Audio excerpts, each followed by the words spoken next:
There we go.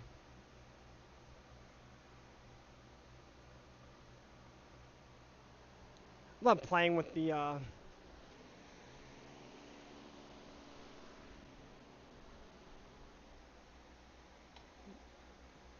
need to make a startup sequence for this.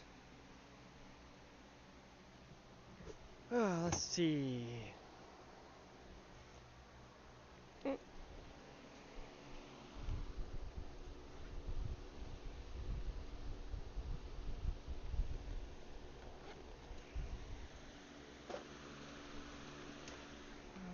Land forever.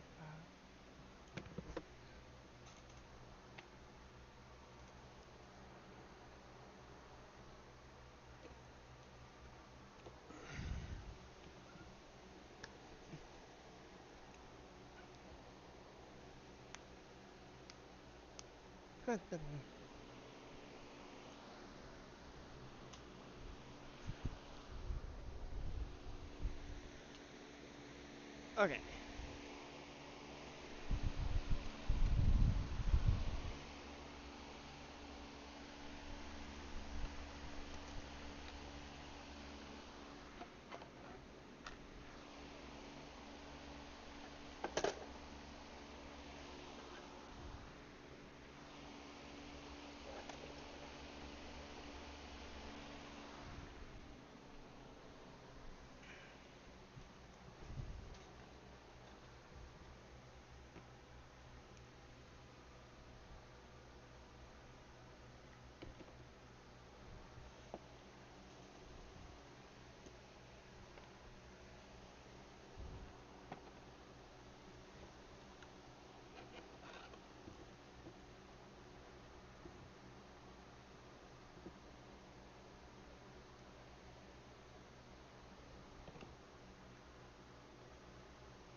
Not too bad.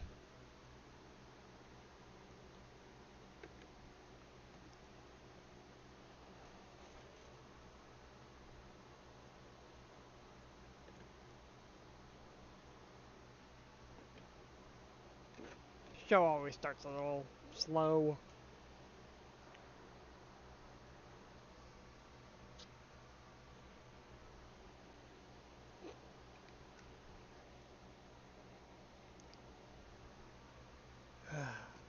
It's gonna be one of those nights, isn't it?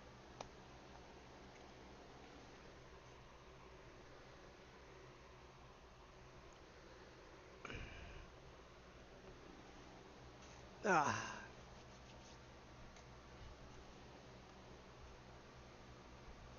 Waiting for people to join.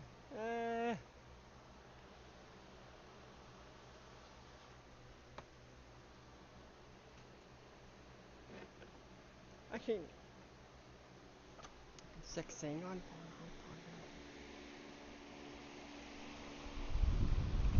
Ooh.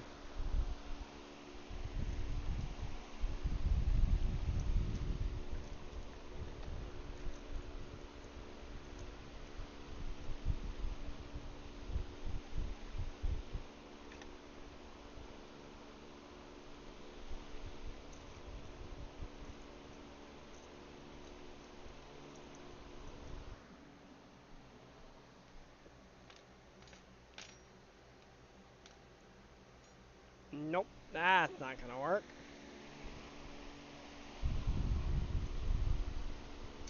There it is.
Tally. Okay.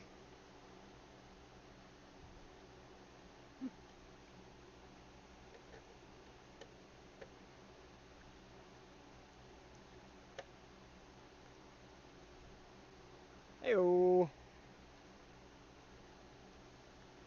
Finally repairing something damage to my TF2 from a trail run where I decided to eject the rear axle.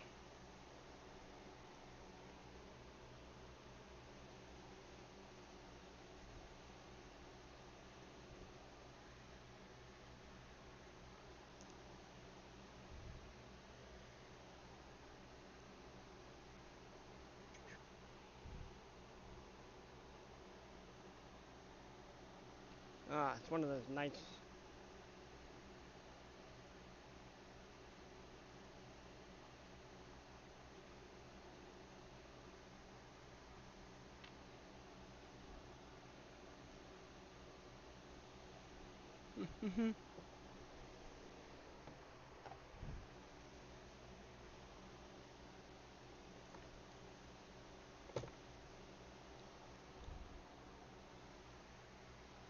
It's one of those days where I just want to like crawl back in bed. Had a blast last night though on the had my local group get together and do a night run. That was fun.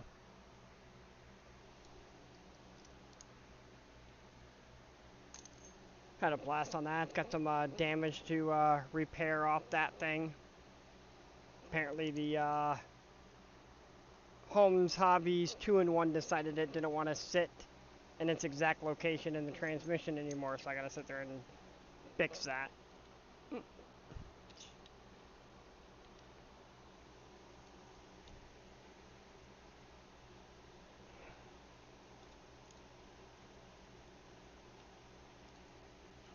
I broke this thing good.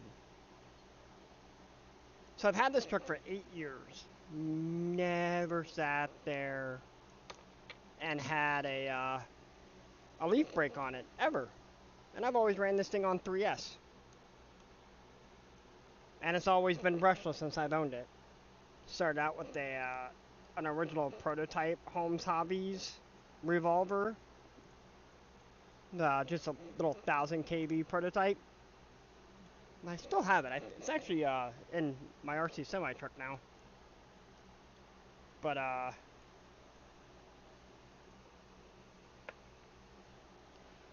had that and I never broke a leaf spring. And then I decided to go a hold my beer moment. And yeah, just decided to rip the rear axle out of this thing.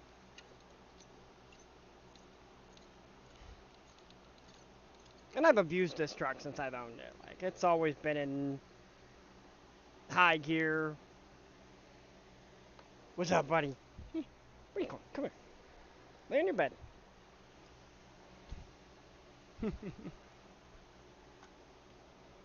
Oh, do you want to go outside again or something? Is that what you're telling me now? After I start the show? Really?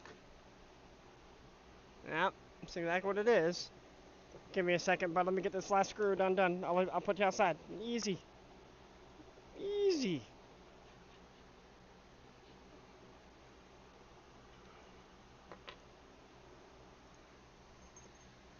Hold on a second. Oh, alright, come on.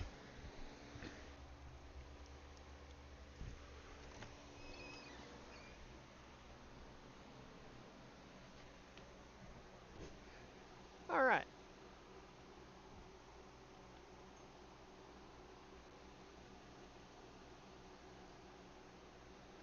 Question is, did I remember my O-rings?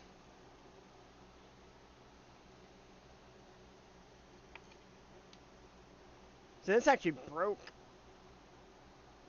the main and a helper.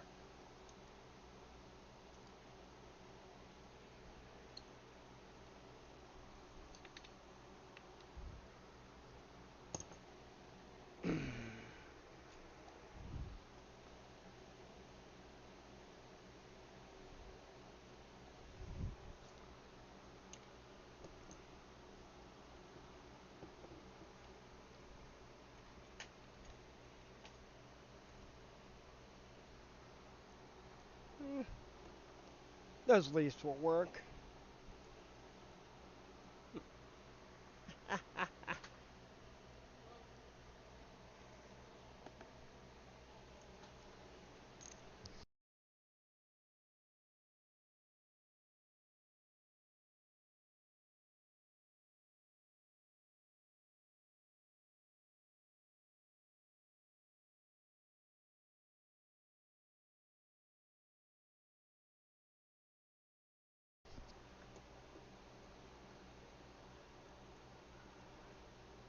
Actually, I really inspect the damage on these.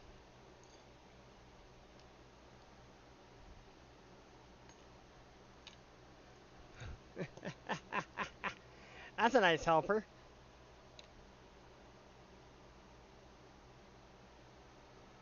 That one's alright.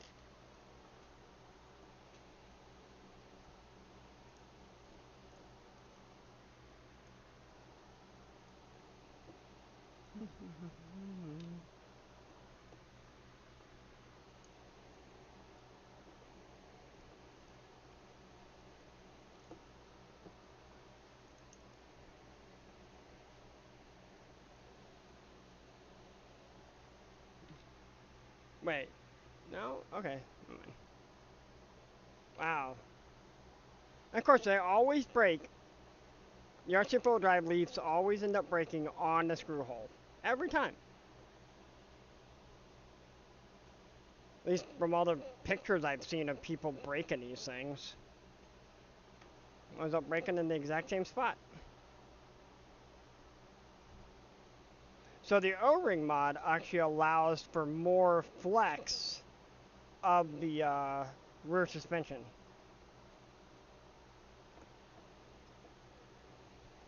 When it's actually all bolted up.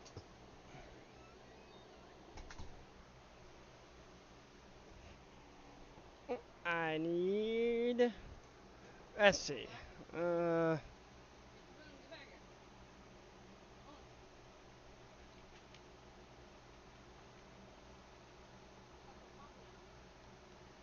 Need to go over to my stash. That's not going back on. That's junk.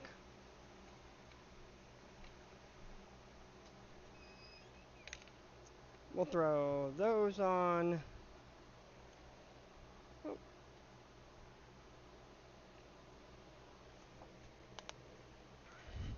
Actually, I remember where these came from now.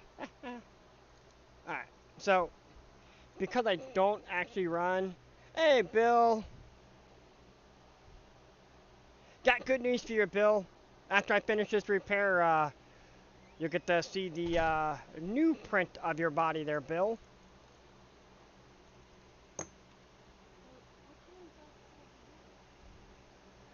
I'm doing fairly well, even though it's still 86 degrees inside my cabin today. So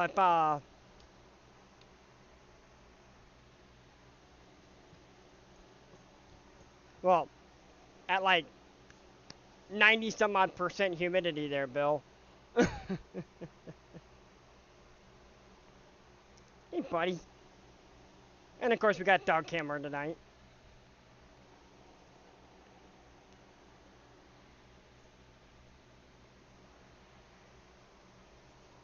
Alright, so my...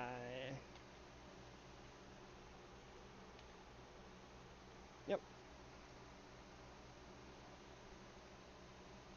So these go like this. I build my spring packs differently because, like I said, I don't run a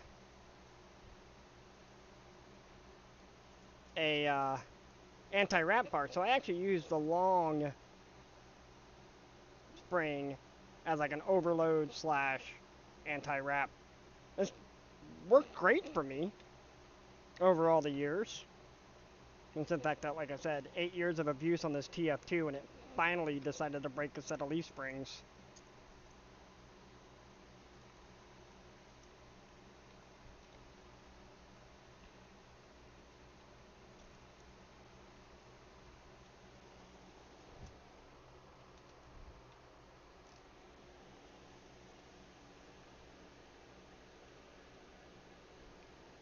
Oh, these are a different actually set of leaf springs. Leaf spring pack's been changed. Hold on a second. Those aren't gonna work.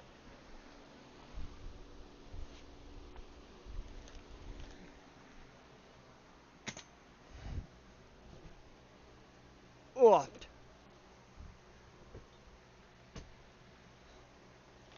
So see, Bill, I did get a new chair now.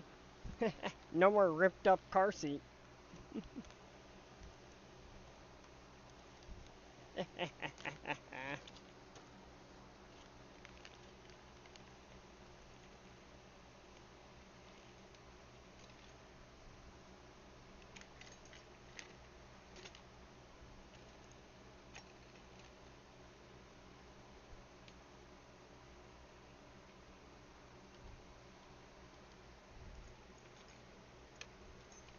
Oh wait, these don't actually have the super short helpers in there. Yeah, interesting. Okay. But then again, these are only ones I really run anyway, so it's all good. Well, I guess they are pretty much the same. Cool.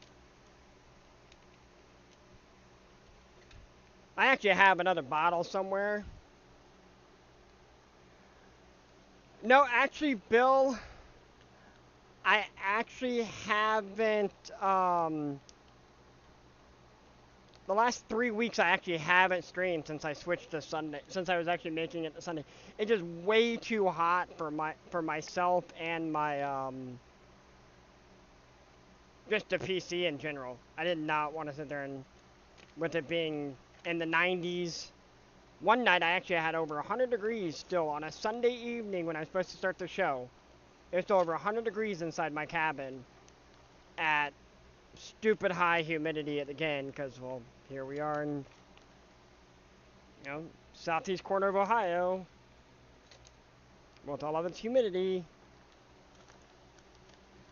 So I was just not feeling comfortable streaming. So I didn't. This is actually the first night back. I got the new printer, and dude, it's a ripper, man. The quality went up a lot better than what my quality before was with the new printer. So I definitely think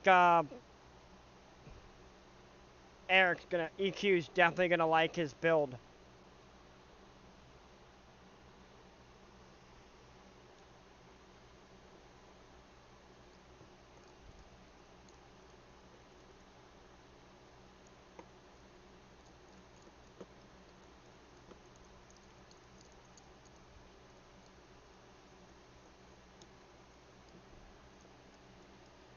It's one of those.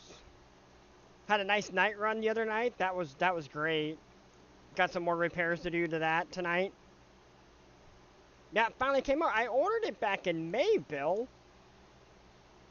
Like right after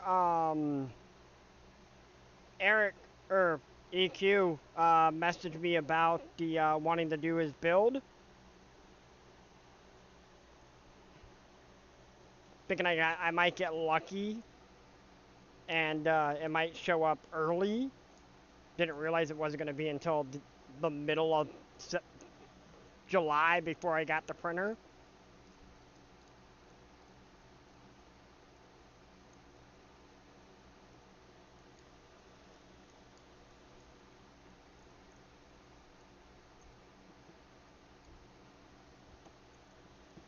But I did print this little guy off the printer.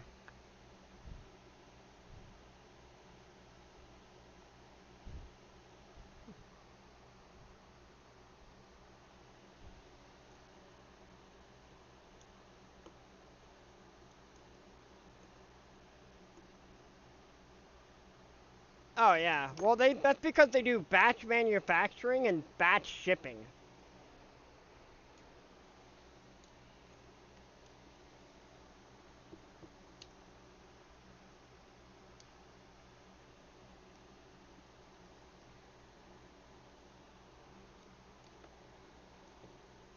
So believe it or not, tonight's music that, well, I get to enjoy and unfortunately you guys do not.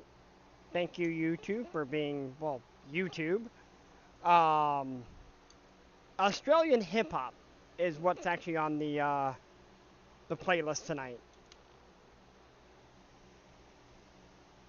Got some Hilltop Hoods playing right now. Good artist. You don't no cussing, no, it's not like the American stuff. You know, it's all positive vibes. It's great.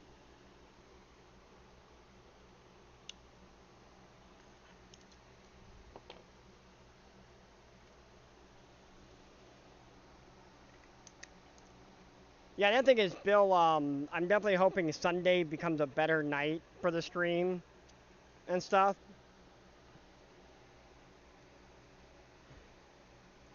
And I did the earlier start time, the 7:30 start time, Eastern, because, well, we know EQ likes his early bedtime. Not like that's a bad thing.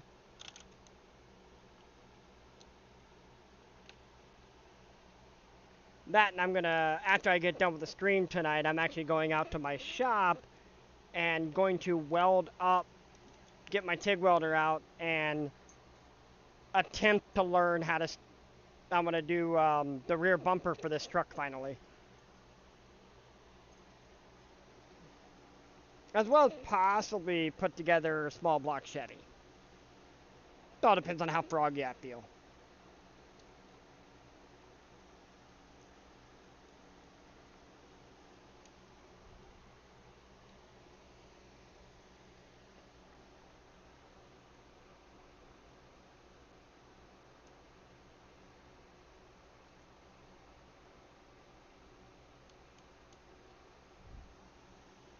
I'm gonna have to loosen that other screw.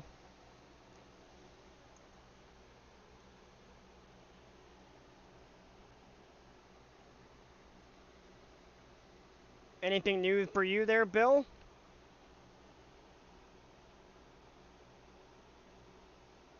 I missed Ryan's stream.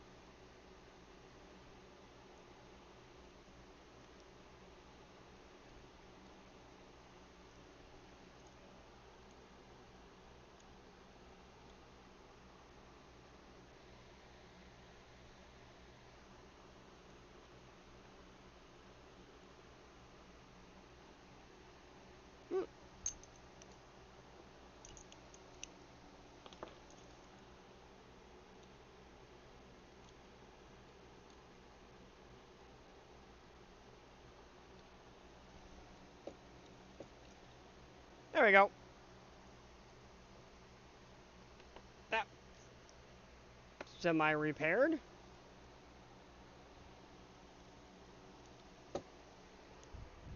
Now I gotta remember to keep my finger off the loud trigger. Well, that'll never happen.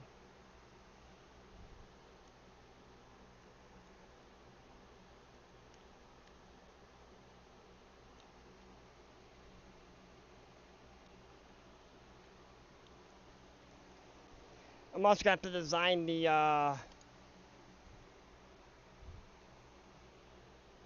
cab mount for the side here. I'm gonna utilize these battery posts, or I should say battery keeper, in a sense. It keeps the battery from sliding back and forth. I'm gonna design some mounts off there to use my magnets that I use to capture my magnets. So at least I got the side to side fixed. Even though my sliders that I brazed up, I've been holding up pretty good. But I might be making a new front bumper for it. I think I'm a little bit different design. Might get rid of the tube style and do like an actual bumper.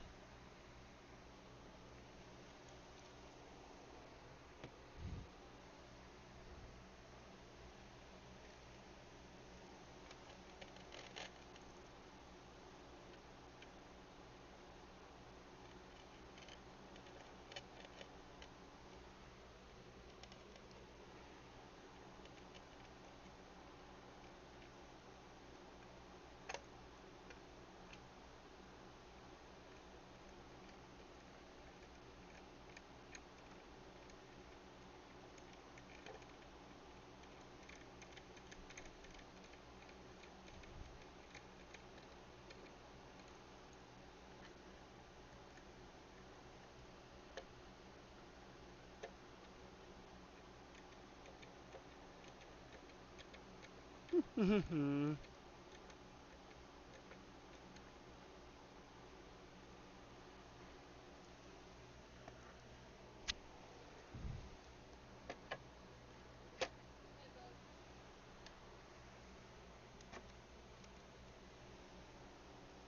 we go. Oh, I put the, forgot. As soon as I put the cab on, it always auto darkens.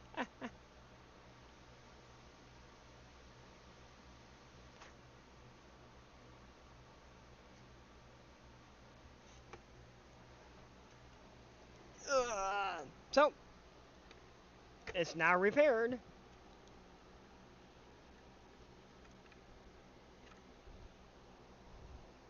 Did I actually? Yeah, I guess I did. I guess I gotta sit there and reposition the body.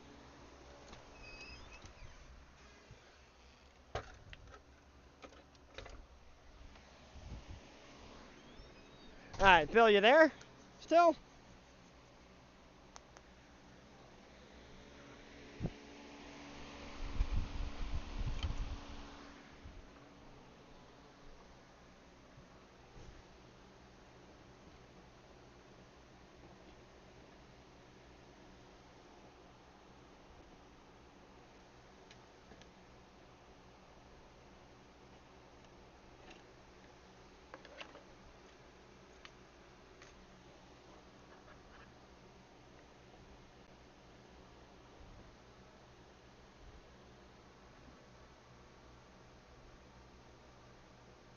So I had to do a little bit of cleanup work on it, but yeah.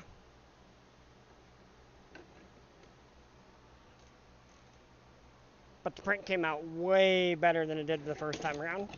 As I just drop everything off, it's great.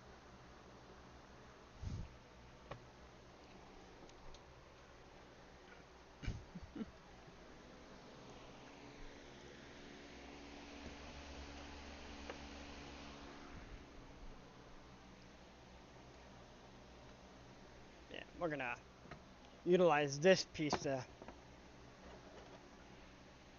Yeah, the door handles quality came a little bit less detail in the door handle, so I'll have to scribe it out to get the door handle outline back in.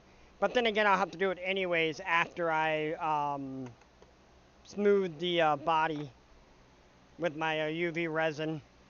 But it is already really freaking smooth as it is. Like I kid you not, this body's so smooth as itself. A couple coats of high fill primer and some nice sanding, and that's probably all this body's gonna need. But I'm gonna do the UV resin on it because it adds strength to the body at the same time. Oh my.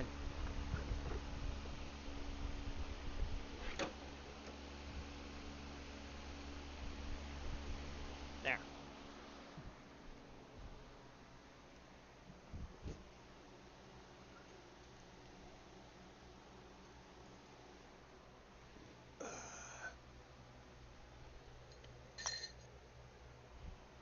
Yeah, I'm just dropping everything today, Bill.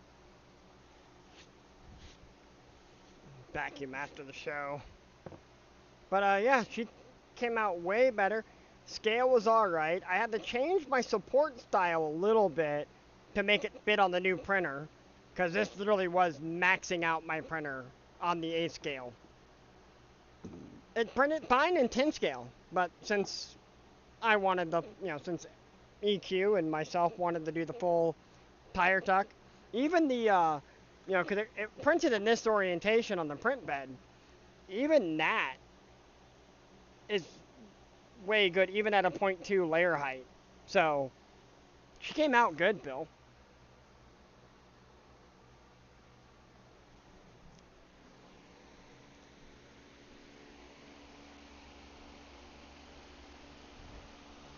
But I'll be gluing it together tomorrow. The humidity's just way too high tonight to glue it together.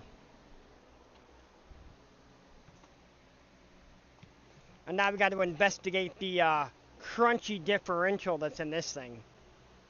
I let a new driver, in a sense, to crawling, drive this thing, and he kind of drove a little rougher than I warned him how to drive it. But it's what happens with this hobby, so shit happens. I knew the risks.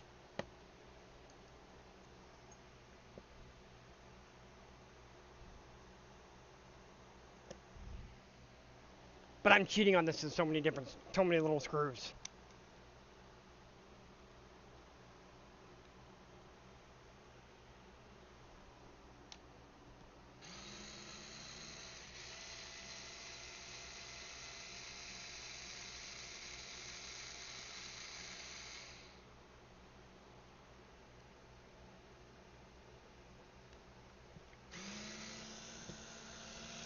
Been flying there, Bill?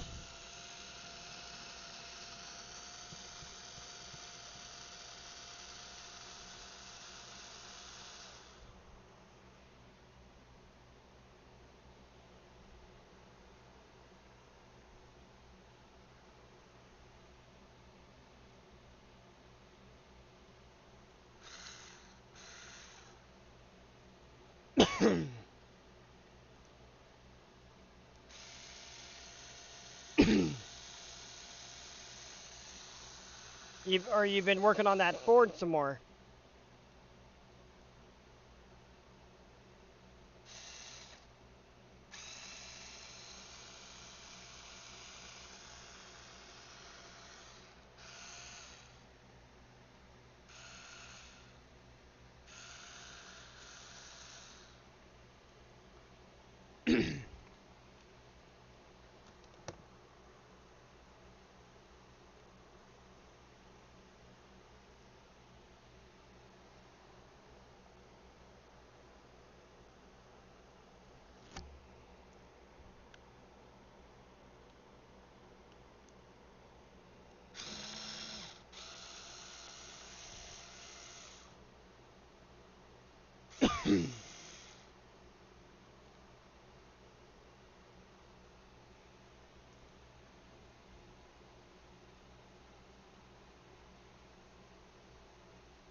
Jeez, I'm just not having one of those good nights right now. I'm coughing.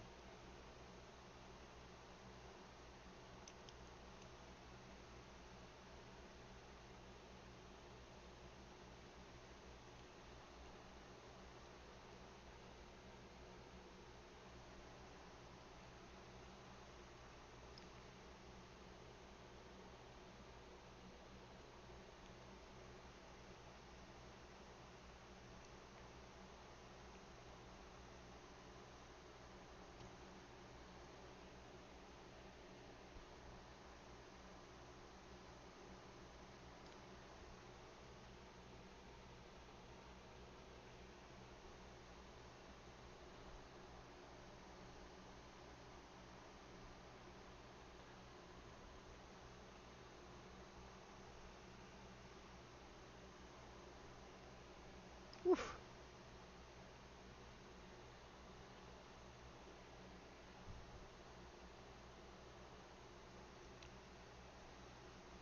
I let EQ know that I was running a new night.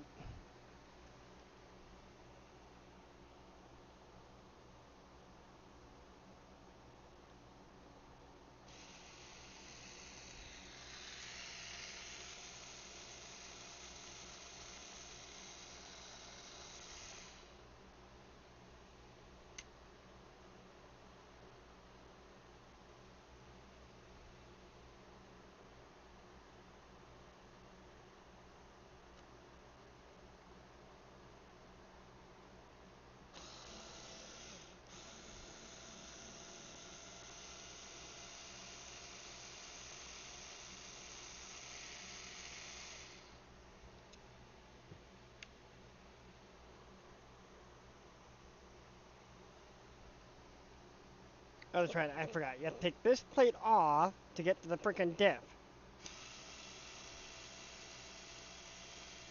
Just like the full-size Yeti.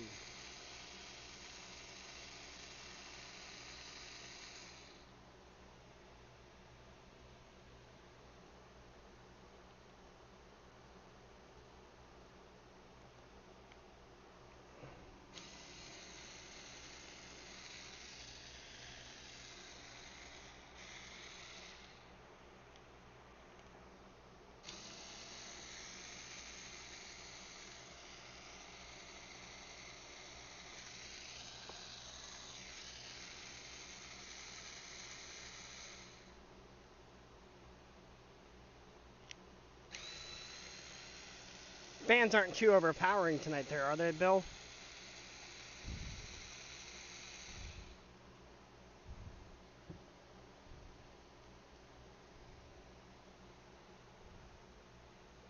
Eh. A Holmes Hobby revolver in there.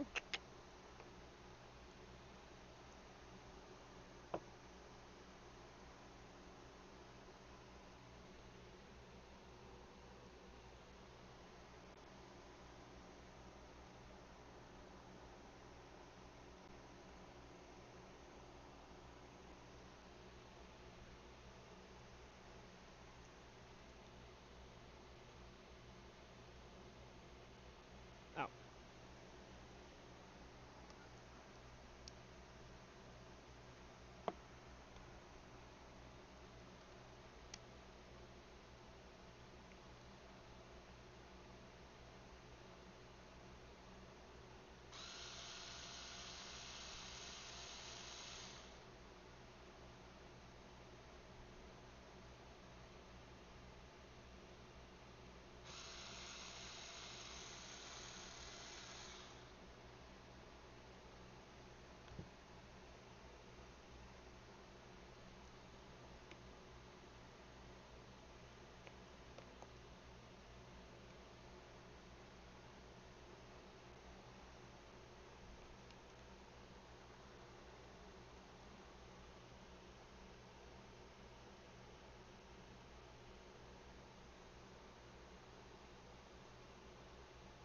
Oh no.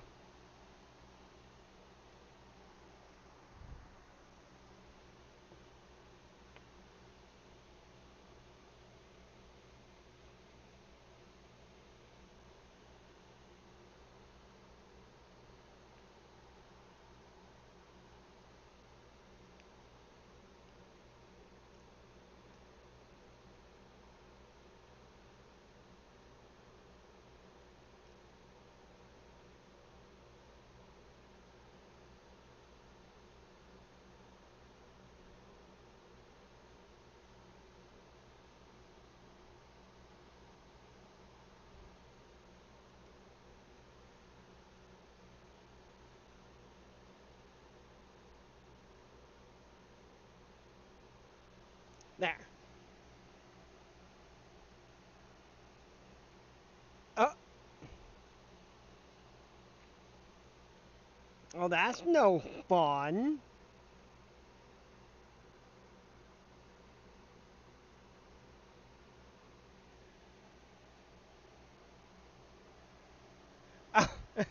Not much, Bill. It's all about the fact that was just tearing this thing down and inspecting the damage from, letting a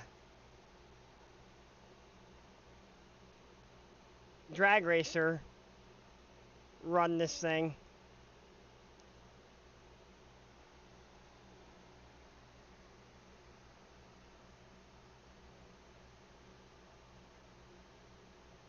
Eh, ring looks okay.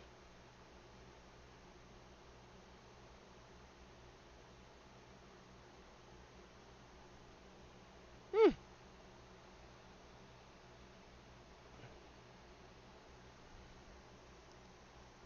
One of the spider gears feels a little crunchy, but these things are plastic, so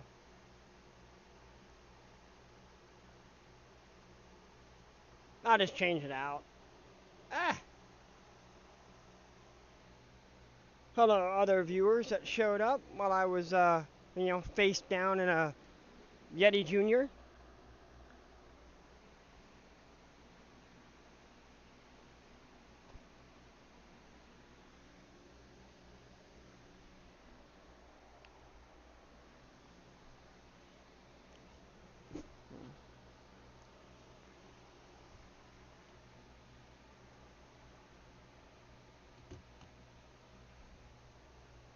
Uh-oh.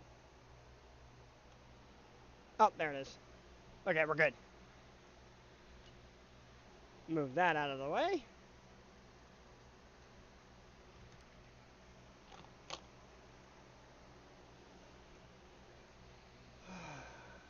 You didn't, like I said, Bill, you didn't miss much.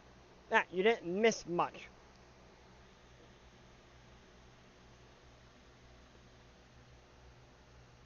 I'm East Coast, Bill.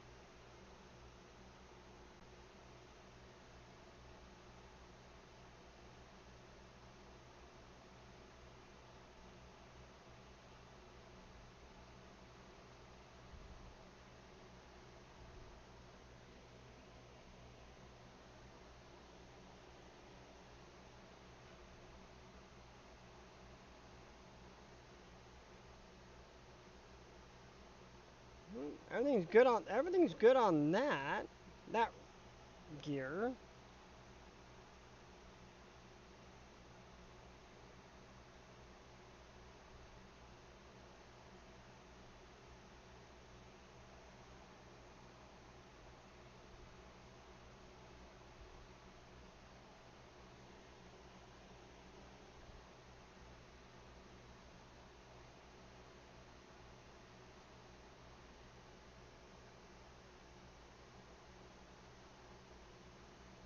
Oh, there we go.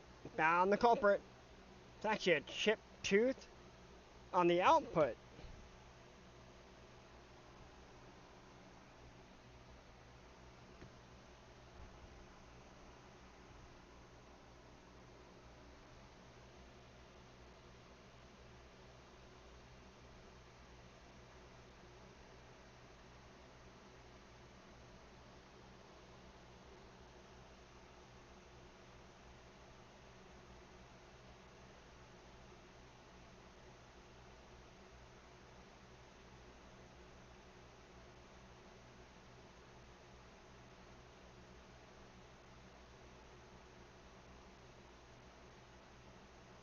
Mm,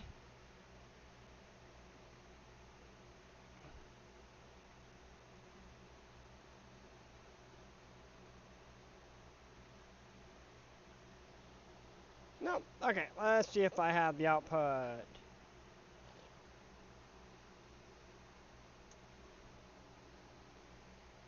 So I'm actually gonna do this because I don't need the. There.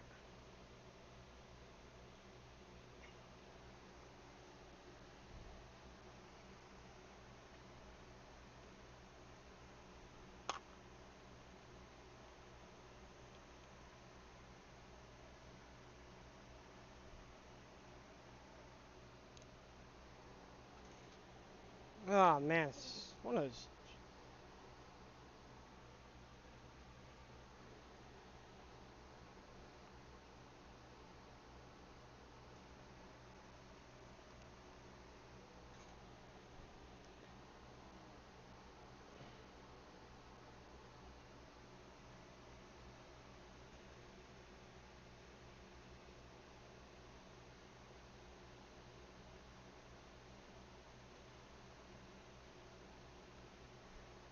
There's the one thing I actually didn't like about this of these Yeti Juniors.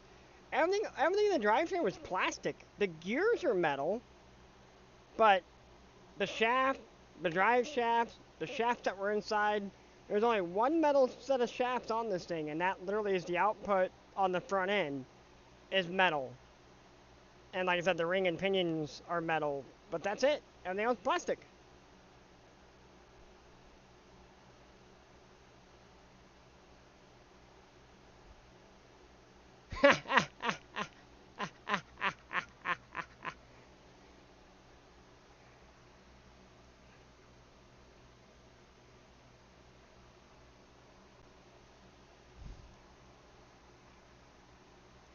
Just like just about every other time there, Bill.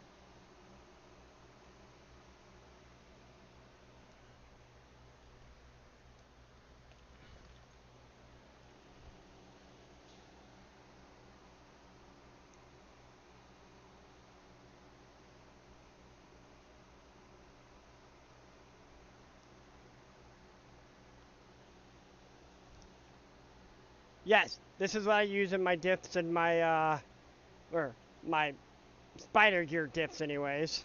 As well as all the differentials in my, crawlers.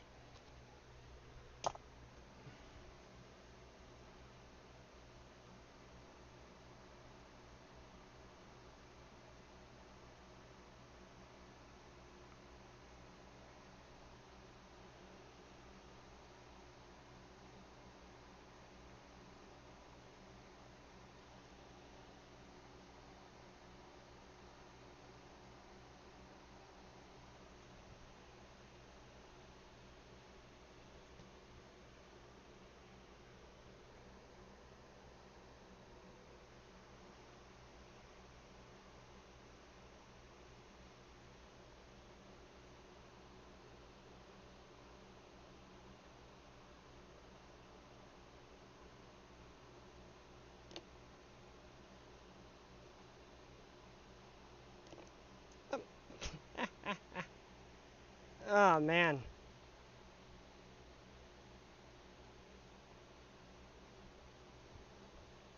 Well, Bill, it's not, to be honest with you, man, it's not like my show's any good. Let's be honest. I'm just winging it here.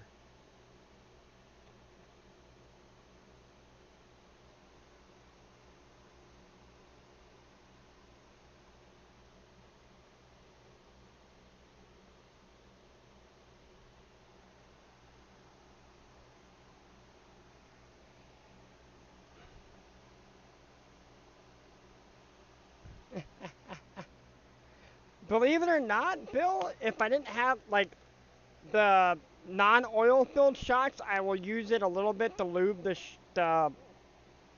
lube it a little bit, but that's it.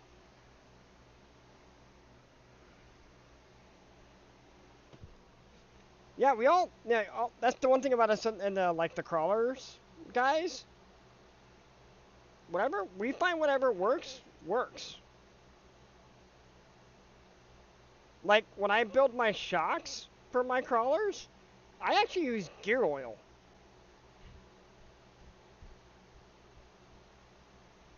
Like, whatever I can find in the weight that I use. Oh, I know a few of us do. It's great. And I appreciate you guys.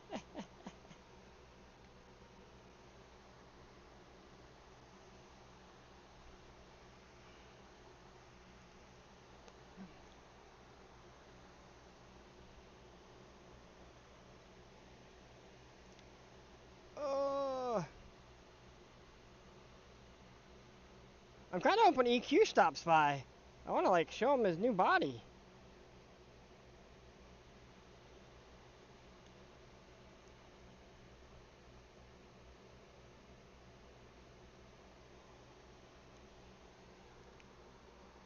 Nope, don't you do that. There. Sup, Scott? Just, fixing the Yeti from when I let, Homeboy try it out there at the, canyon beginning of the month. And I had a blast of that night run, man.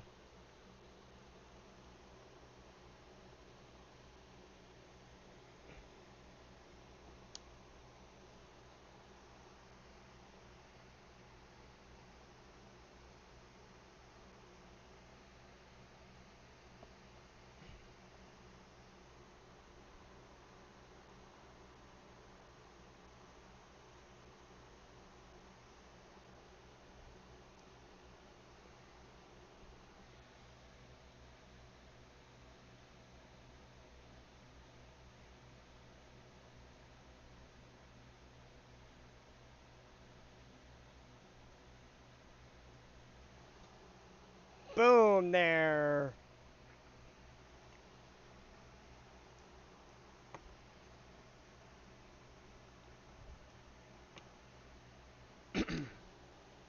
So just hang out. I finally, beginning of the show there,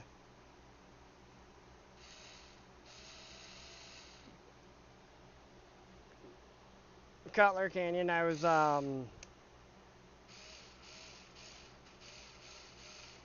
I finally replaced the rear leaf springs on the TF2. That's how I started the show.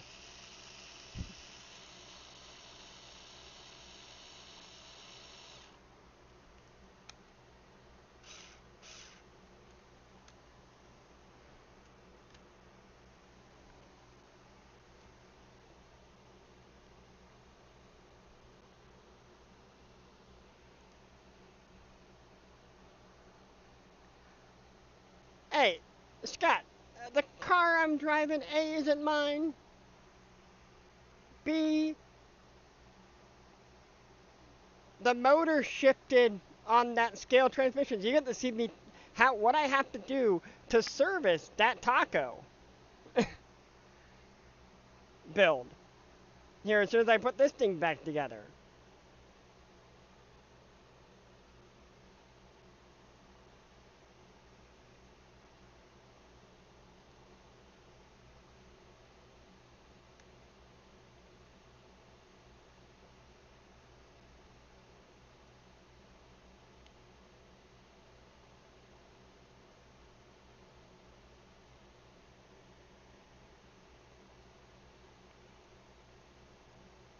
Yeah, Mick's other half was getting, she was calling him all the time. "Hey, where you at? Drinking?" So that's why he left early. Besides the fact that he did break a truck.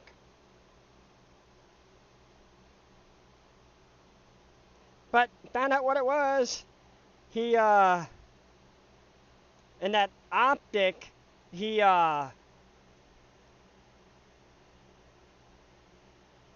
thanks there, Bill. Appreciate it. But yeah, his spur gear fell off.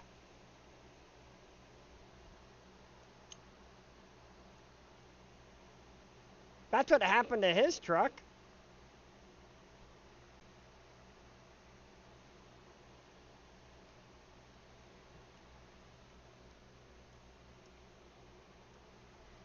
When he sent me that picture, when he got home and tore that down and sent me the picture of it, I just started busting up laughing. I'm like, oh, that's always the simple, stupid stuff.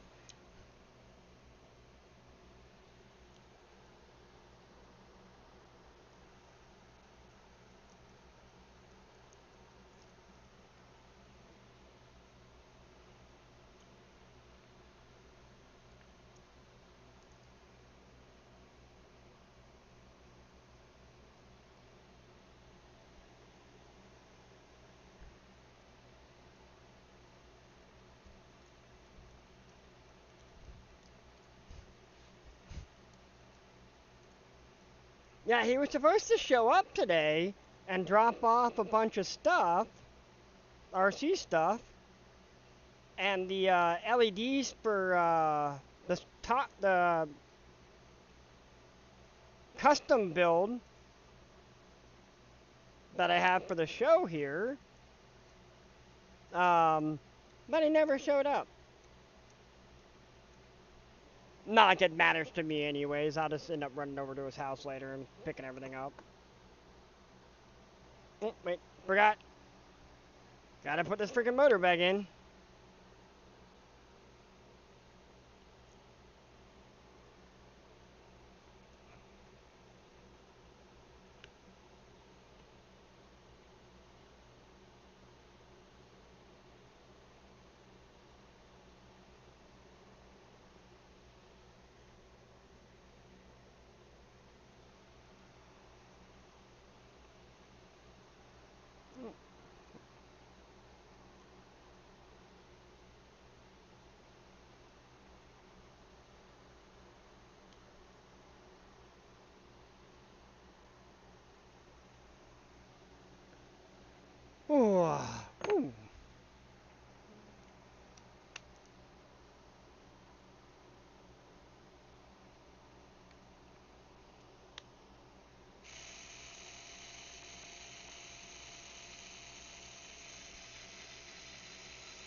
Cutler Canyon, no, you've not met Wild Bill.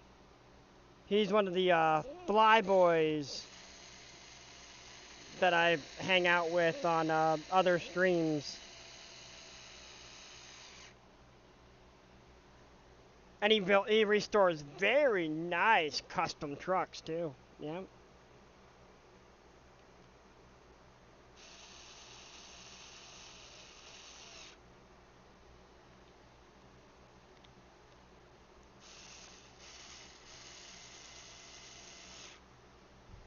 Oh, speaking of Eric. Hey, bud.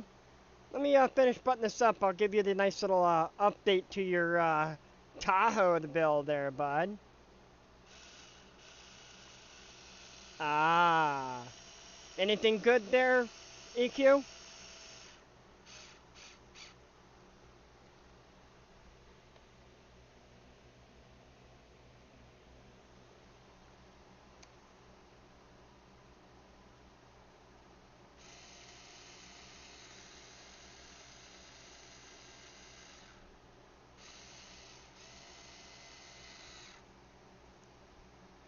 Oh, EQ, need you to do me a favor.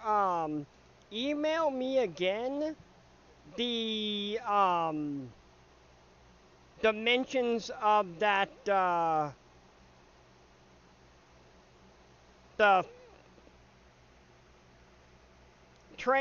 hopper car infill you need or coal thing you needed, cause I can get those fired up on the printer tomorrow. What, Bill? That's okay. I haven't flown in a couple years, Bill. Besides coming over and hanging out with you in the real flight show.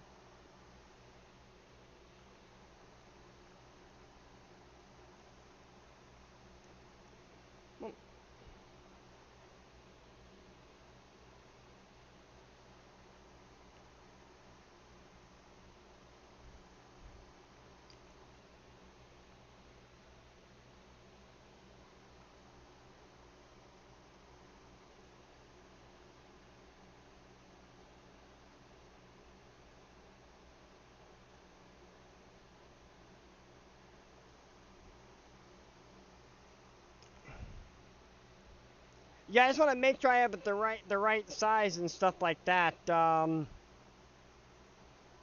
Get everything sized right, cause when I did that resizing on the live stream there with you, I saved the project, but apparently I lost the save. EQ. So unfortunately, I don't have the save, so I couldn't throw them on the new printer and get them fired off. Because they're gonna take a lot less time on the new printer than the old printer.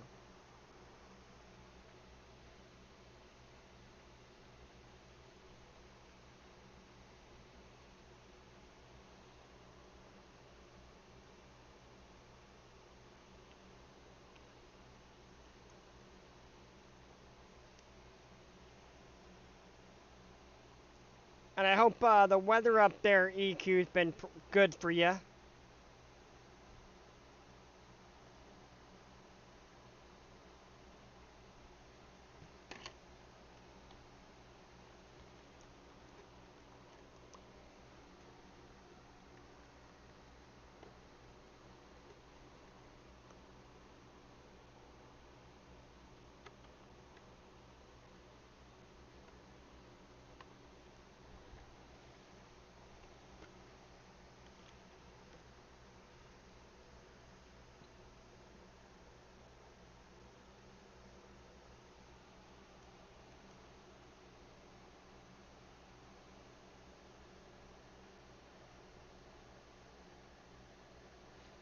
Well, and this thing, no, it's actually got a Home's Hobby setup in it.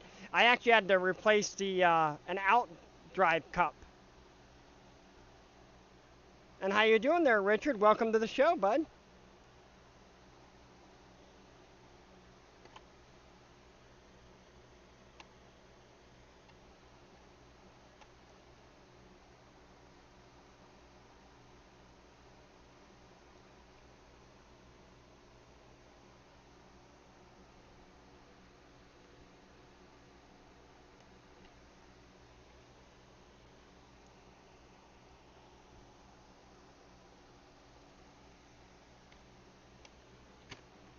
Yay! Back together.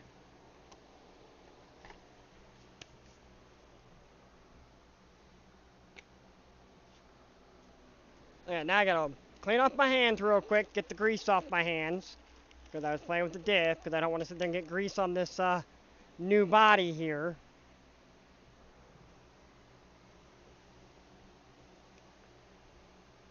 Hey there, Dwayne. Interesting spelling for it. If I get it.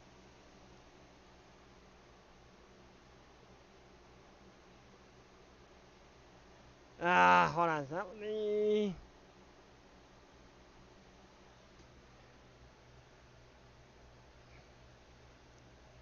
Okay.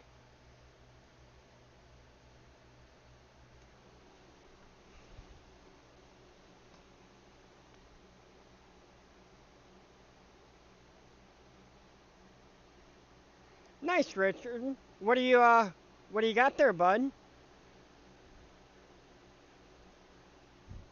There's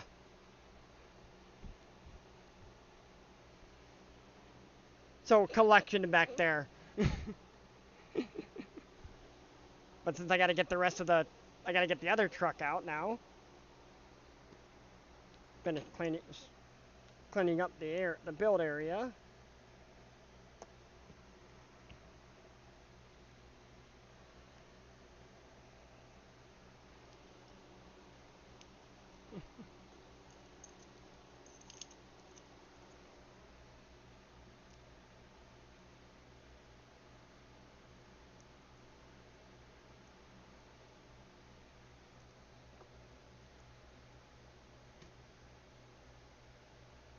Make sure I copy this message from EQ here before I go to the next thing.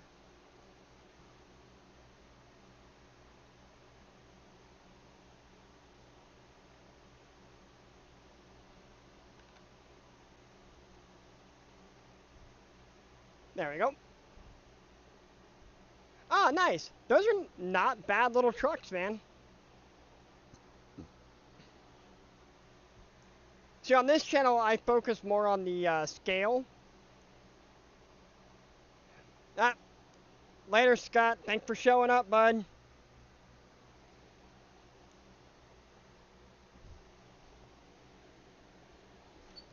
Alright.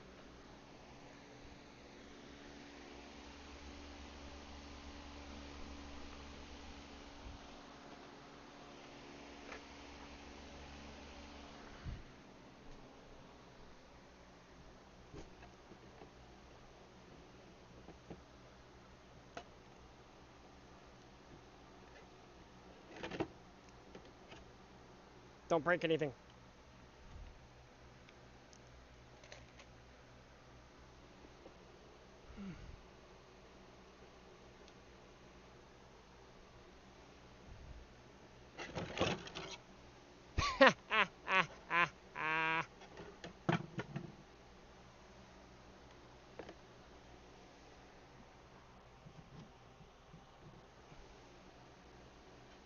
But, there, Eric, I had to...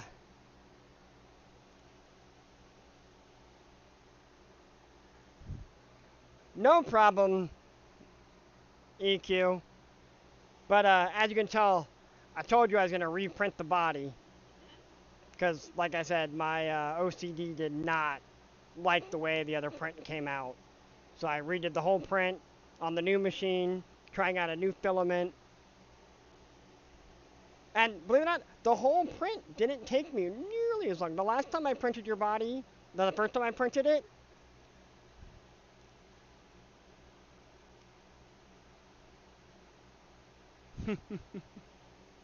so, but last time I printed it, took me a week to print your body, EQ.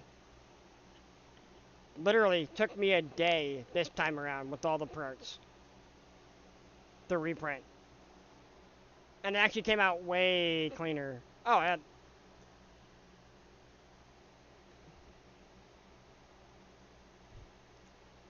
yeah, I was actually impressed with the front came out way better than the rear did. But considering the fact that I'm going to reshape the rear anyways, I didn't care too much. And of course, everything still fits from the other printer. But I definitely got to fix this.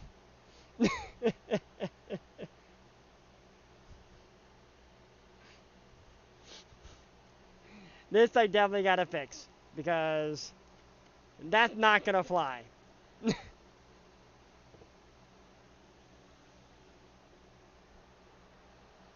Oh yeah, like the new printer was great, and like I said, it's the same.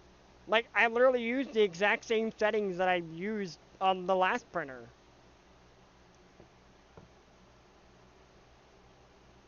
Oh, nice, another fun truck there, Richard.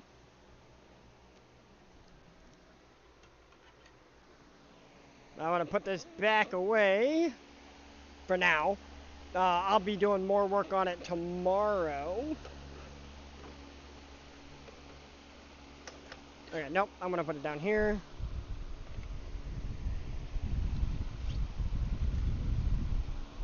Where is that? There it is. Alright, we need to change over some parts here on your other part there.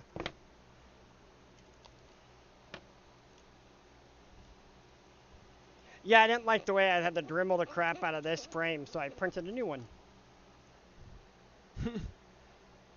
With a redesign.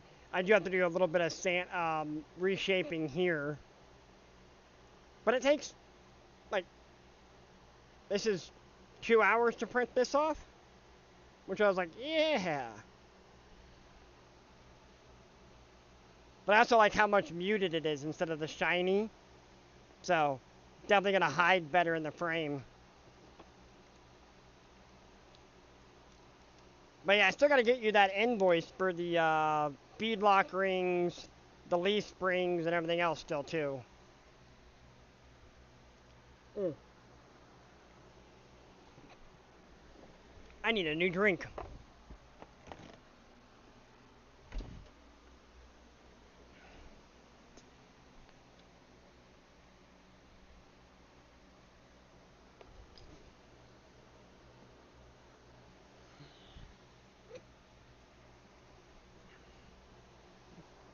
So yeah, definitely comes out better. It fits in the chassis better than the last time. So after I finish that, I still got to do the shock mounts. Because I think I might have to beef this up. I don't necessarily think this is going to be, good enough. Yep. For the shock. So the nice thing is being able to do this is I throw it in my Tinkercad. I do all the modifications I need to do, and then print it in 2 hours worth of printing, and it's done. So definitely going to help better for the rapid prototyping of this.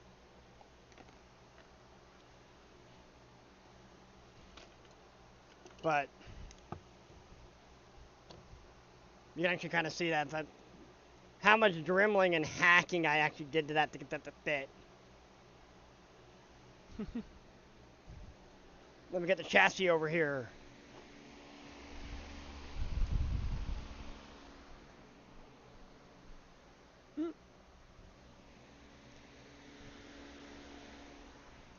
Yeah, the funny thing is, after I finish this build, or while I'm finishing this build there, EQ, I have more people lined up that want me to print them bodies now. But now look at this. Come on, camera. Focus. Hold on a second, people. Let me fix this real quick. Oh, no, didn't want to do it.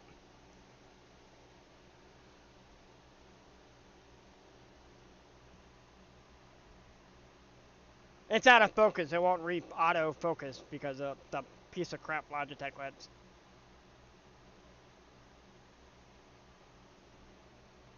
See, that's how I get it to refocus. But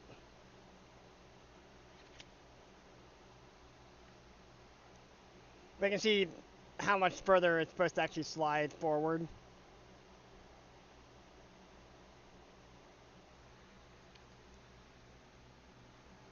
So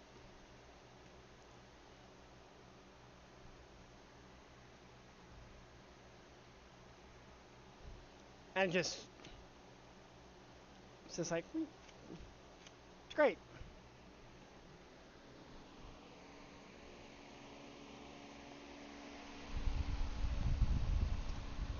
Let's see, what else? Oh, yep, I gotta bring the main project in for the night and figure out what broke.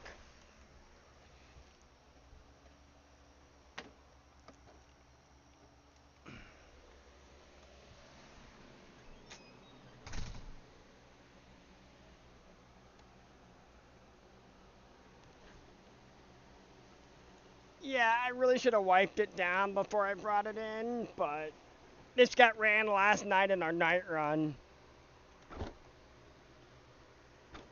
And I ran the snot out of it.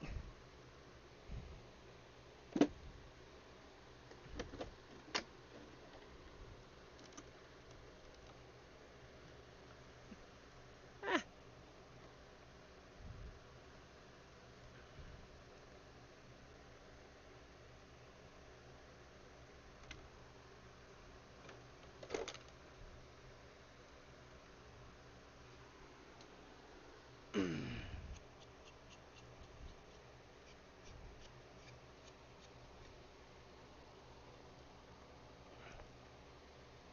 Get the battery out of this thing.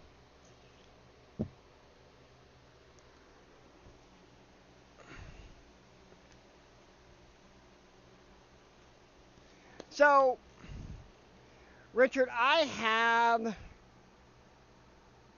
like 3 or 4 different rock crawlers. Actually, like rock crawlers. The rest of the stuff I build is more scale truck related, or scale truck style. Granted, I crawl with them, and I drive them, and I beat the snot out of them. But, as far as actually calling them rock crawlers, I kind of go more for the scale truck. Oh, great. The magnet pulled off again. I gotta take my massive weight off the front of this thing.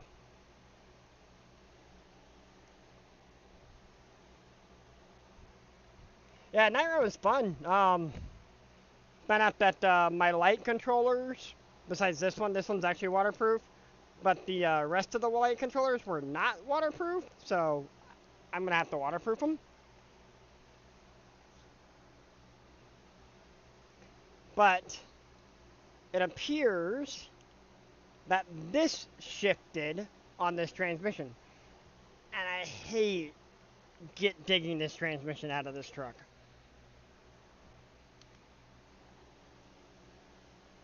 But gotta get it out. Figure out what happened to it. Just a lot of screws I have to take off to get it out of there. You know, there's only 2 screws that actually hold it in it. And I did lose a wheel on a climb too. That was fun. One of my front wheels decided it was gonna unbolt itself.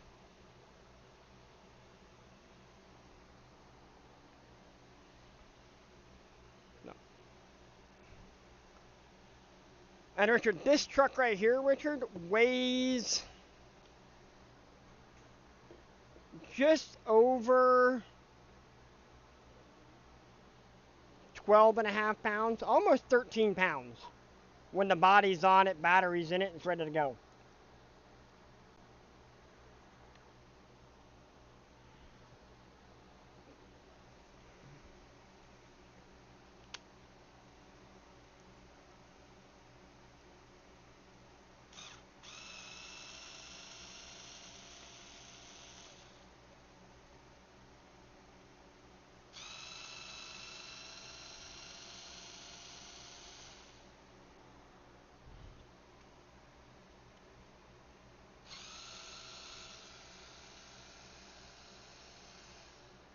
Have fun, Dwayne. Nice for you to stop by. I appreciate the stopping by, man, and enjoying the joining the convo.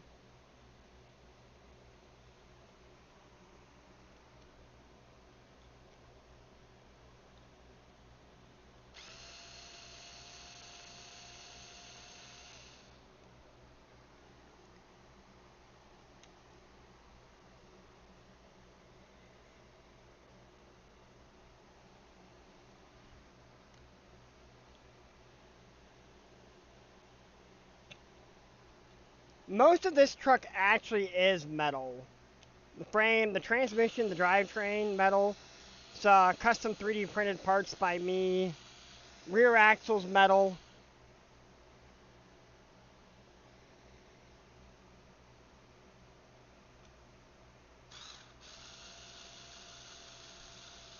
Body's Lexan with a 3D printed bed that I put on the back of it. It all opens up. It's all lit up. Like, this thing is gorgeous at night when all the lights are on it. Oh, wait, I forgot. 2 screws. Now you get to see me wrestle the drivetrain out of this thing.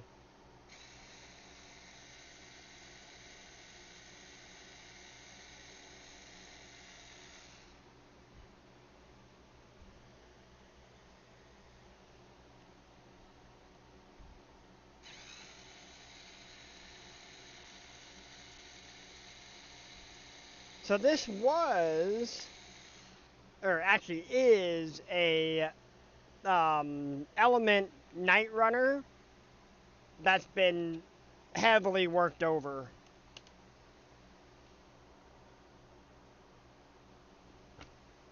Okay, one of the spacers are covered itself.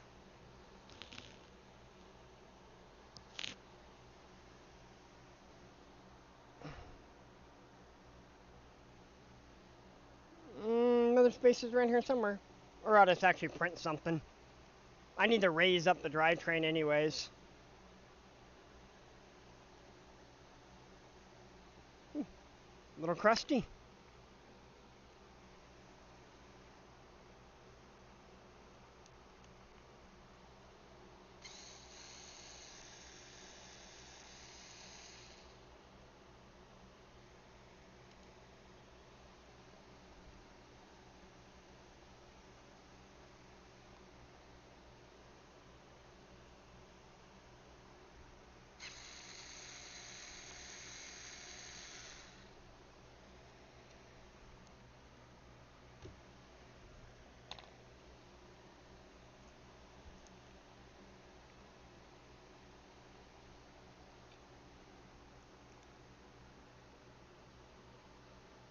Oh, you're gonna pull it on the wrong side here. Ugh. So you have to separate the frame rail.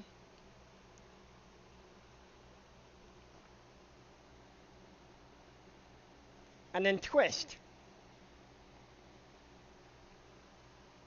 Hey.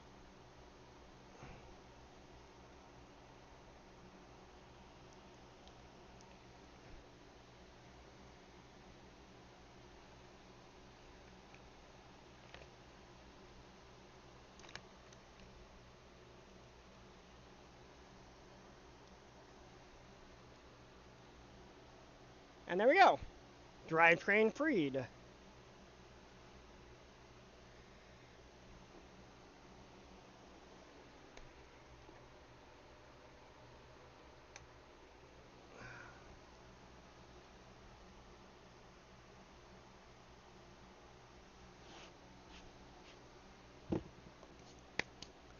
Alright.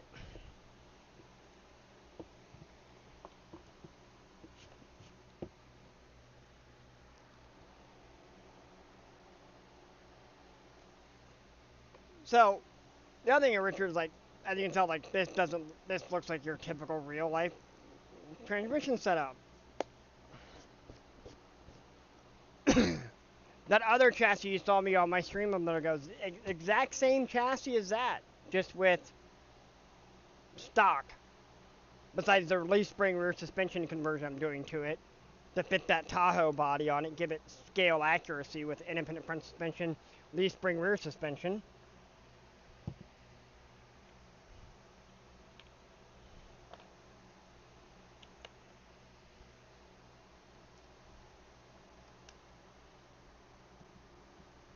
Yeah, to get to the 2 screws that hold this motor on this thing, all these screws,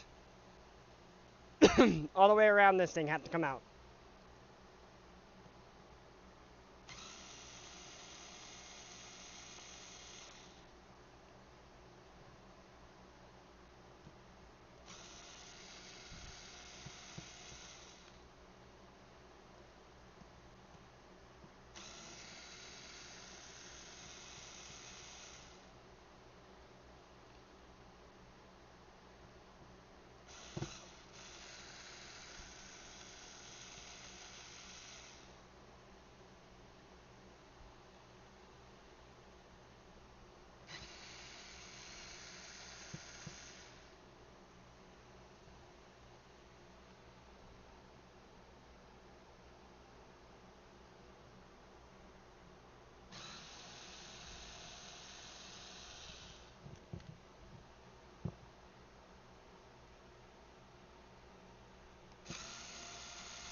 So this is an early version of the GCM Racing scale or LR2 transmission transfer case combo.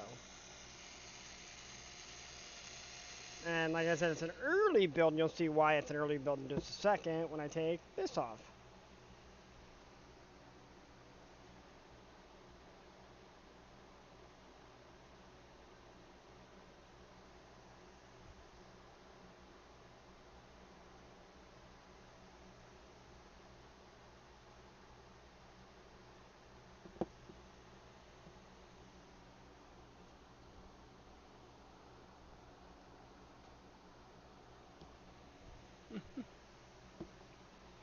But what makes this an early version instead of the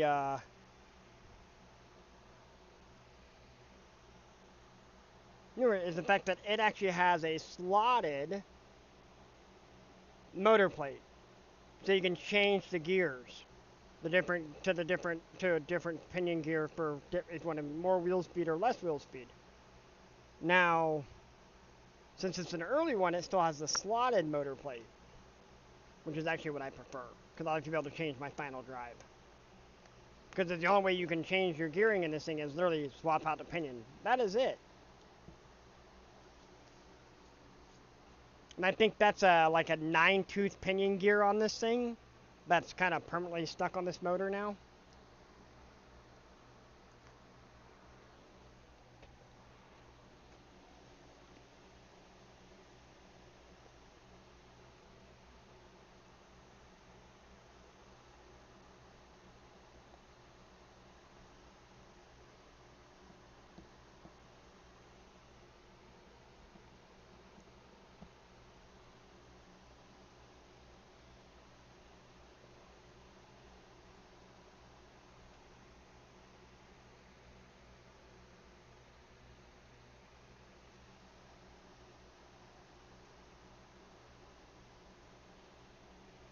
Hmm.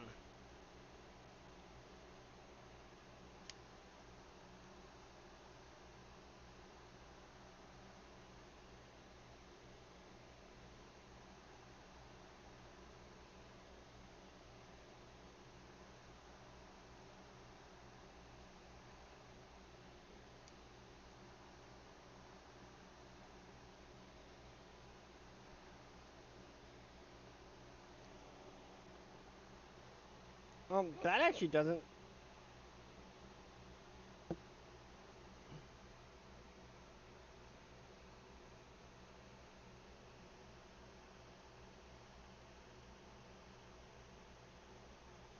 There's no damage to the teeth. Hmm.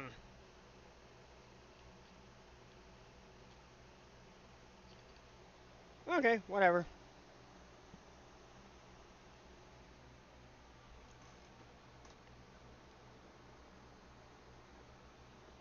But I will say I'm in love with this motor transmission setup, or this motor setup. This Holmes Hobby 3000 kV 2-in-1 is perfect in this truck.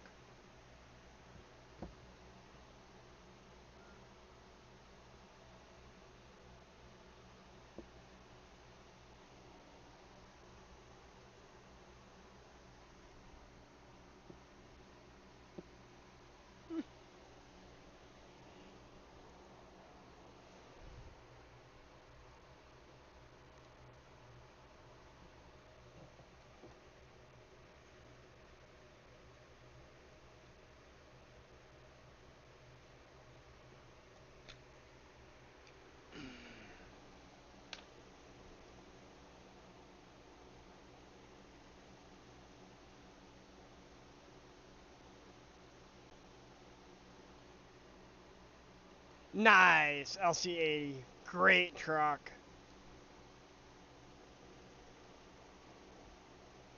My off-roader happens to be a 89K 1500 that I'm rebuilding the motor on right now.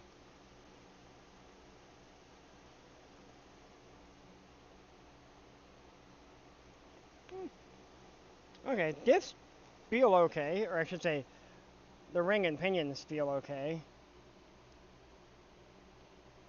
Actually,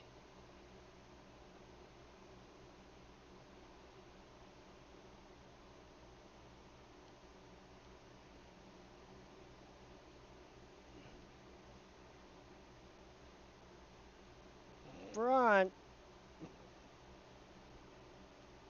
is a little on the stiff side.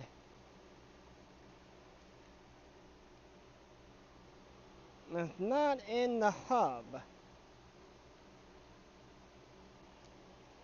Okay.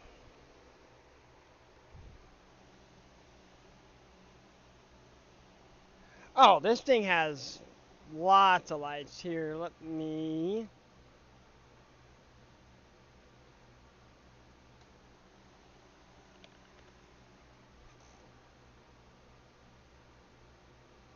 Bad thing is, I didn't get any shots from last night. Oh.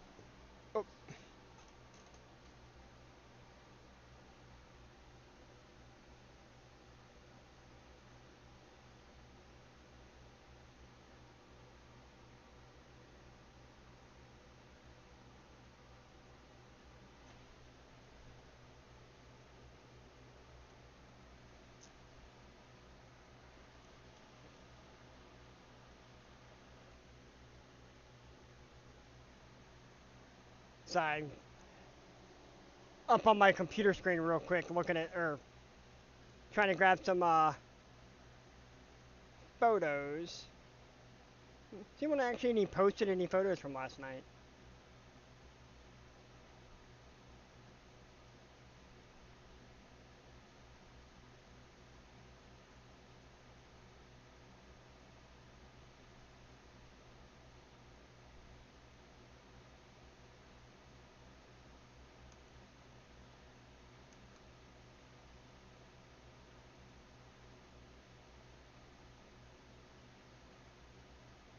Hmm.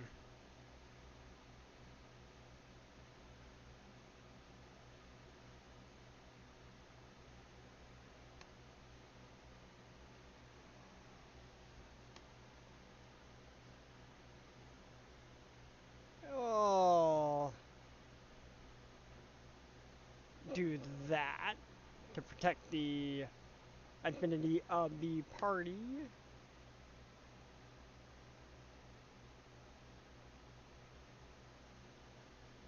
There we go.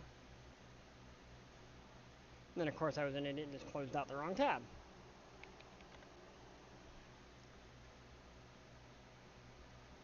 That's a crazy Watts Lynx. Looks amazing though.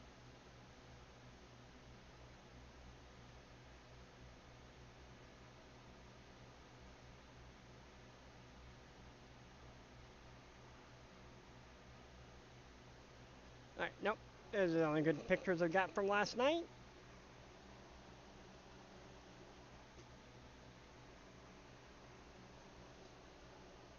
Da-da-da-da. Boom.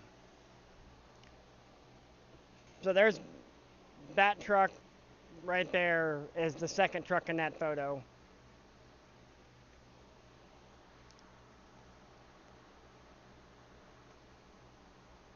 And then you got a H&N Optic back there with more lights. I didn't have my roof light on because I didn't realize the guy was taking a picture, so I didn't turn my roof light on, my light bar.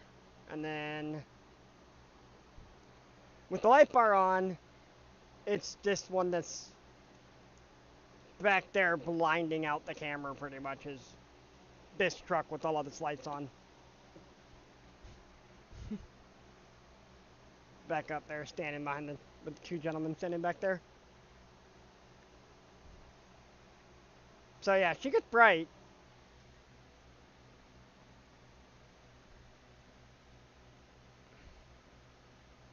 And then the project that we're actually working on, let's see if I have an actual...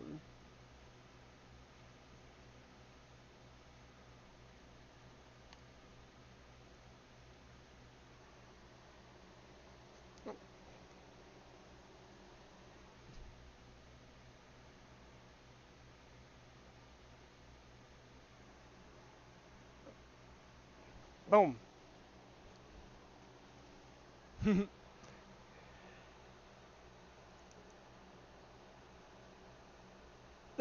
Yeah, it's like I just don't have the headlights turned on it because, well, that much light, you don't need them. I have them. I actually have my headlights set up to where I pull the trigger. The only time the actual headlights come on. Only because I kind of ran out of spots on the controller that I'm currently using. But oh, speaking of EQ, I know you love your lights. I actually have one of my local guys that I get a bunch of my LEDs from when I do my independent setup, like all the driving lights that are actually on the taco there. Um, I gotta move that back to a different tab because I need to go through the photos here. Um, I got a bunch of 2 millimeter LEDs coming for your truck. So marker the marker light slash turn signals, the high and low beams, the three LEDs for the rear, so you'll have functioning reverse lights, and you'll have your both working tails. So you'll have the upper and the lower, just like the real deal, just like the full size.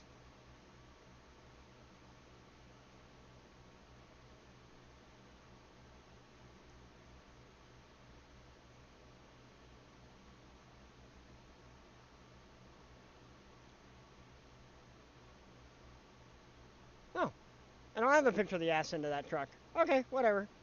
Thought I had a picture of it with the back end with it all lit up.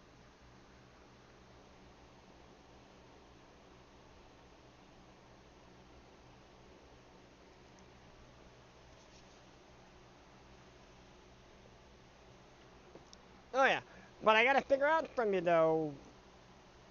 I can't remember. I'll have to double check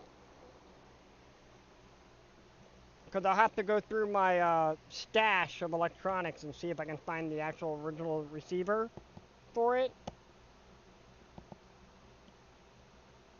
Come on.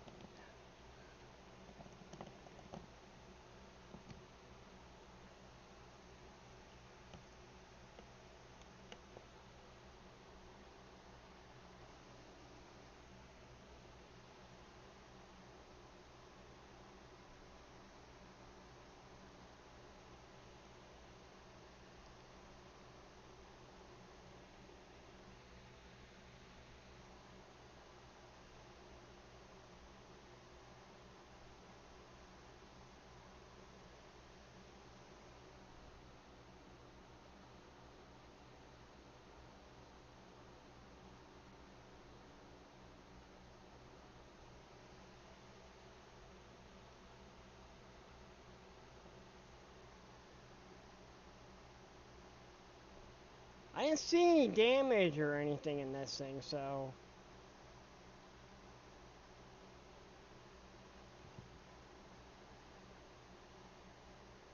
pinion mesh looked okay.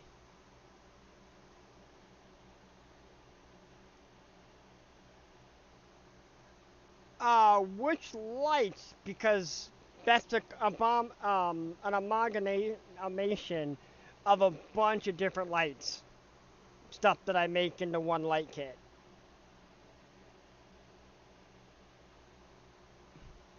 Because I was very particular in where, like, size and stuff like that. It's the light bar across the roof. This right here is a Pro Line light bar. The pod lights, believe it or not, are work lights for a 1/14 scale semi truck. Um, but they're perfect scale for, pod lights for the roof, the walk around. And then the actual LEDs themselves are individual LEDs that I put together. And then the quad lights on the front, like the bumper lights that I have on it, they are Muse lights. And you can pick those up on Amazon. They're like 24 bucks for them. And you can change out the lenses too. So they could be white or the hella yellow color. And I have them kind of mixed because, well, it works.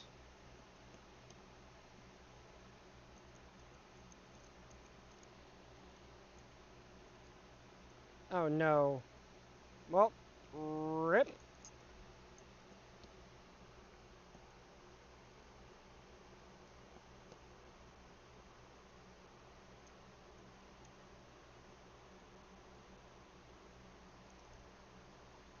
That's the reason why I do this by hand, not, yeah, it's a Proline light bar. They have them in different sizes, like different widths.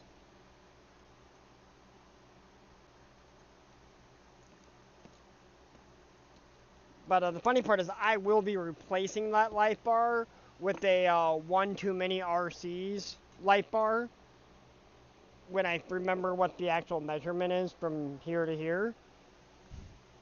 So I can order the right one from him because he makes them from scratch.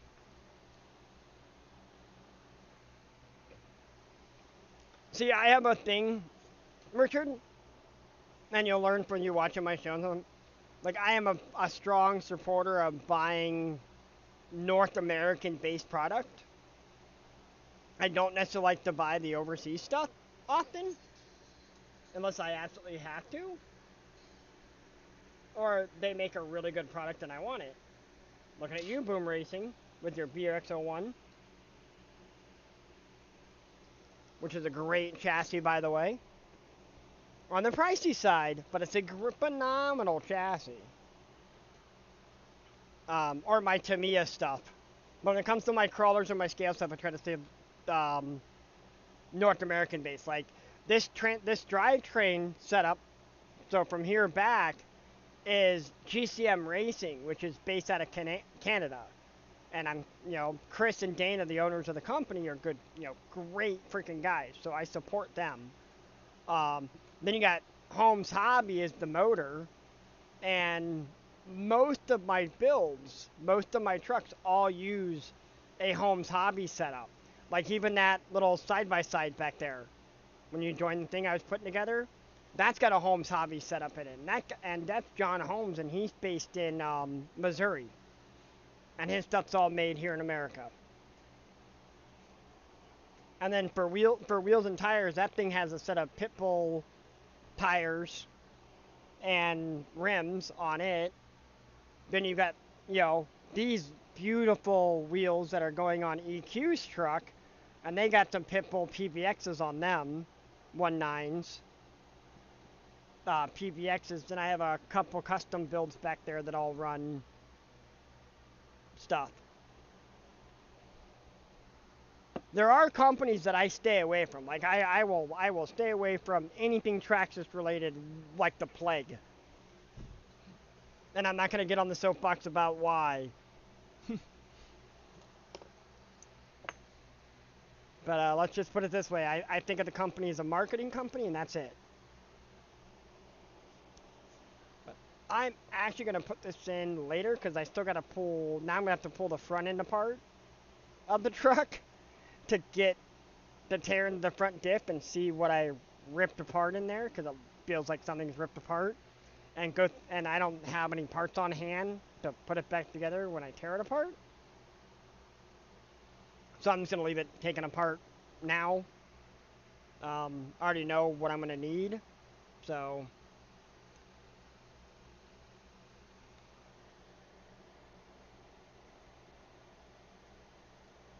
Okay, coming up on the 2-hour mark. Cool. I don't even remember what I was at here.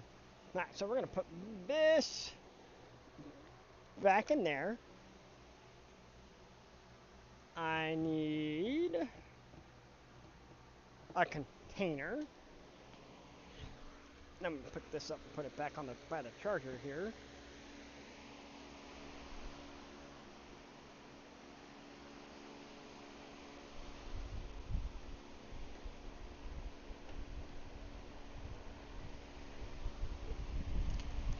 Screw it. This'll work.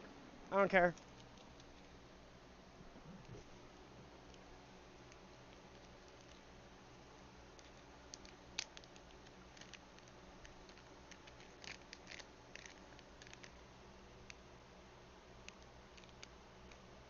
don't want to lose the hardware to that truck.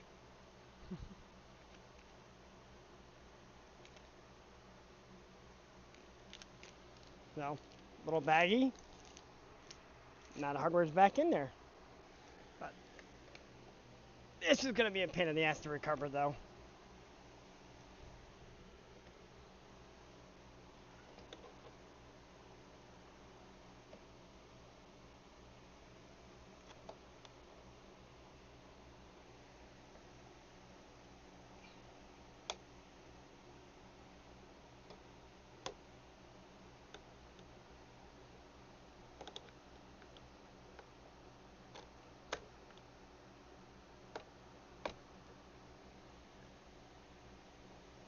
Trying to pull this magnet off sucks. Because it's need over, I think it's like 20 pounds of force to pull this magnet off when it's attached to another version of its magnet.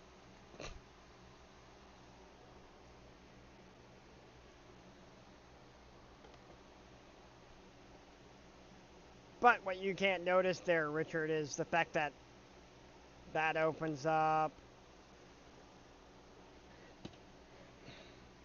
There's a side opens up. That opens up. There's a drawer back here.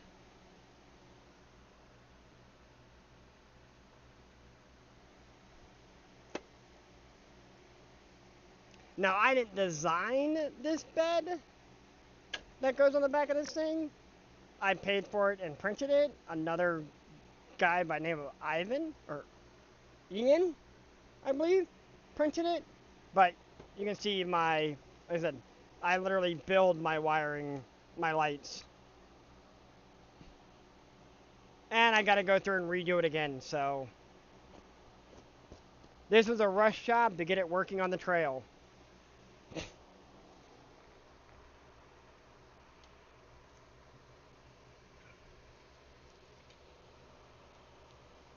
Yeah, you could run there over there, Spider. That's fine. I don't care. I'm not gonna try to kill you.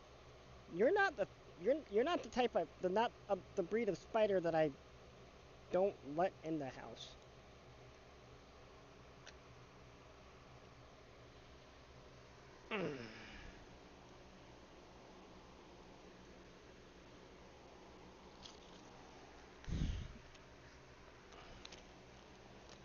Oh yeah, that's the other thing. AQ, I forgot. I gotta sit there and invoice you the magnets too. I completely forgot. I'm like, oh crap, I forgot I gotta invoice those too.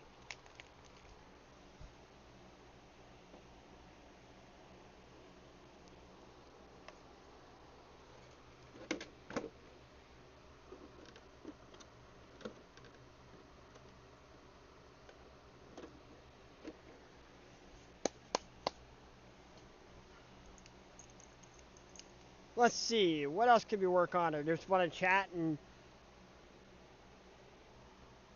hang out for a while.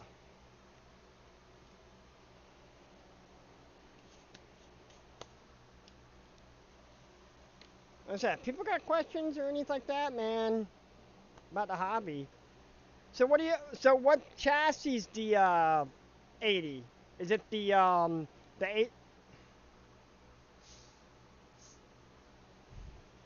there that you're running there on that LC80? Because I know there's the 70 that came out, unless you're running the FMS one,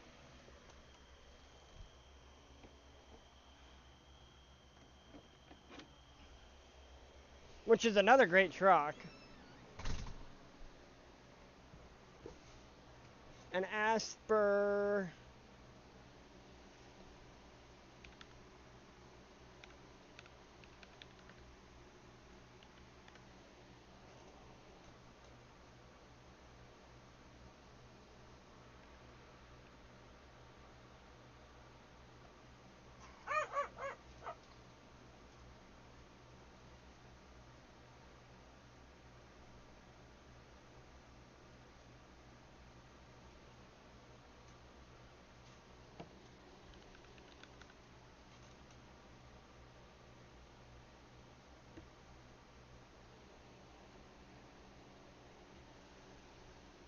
Okay.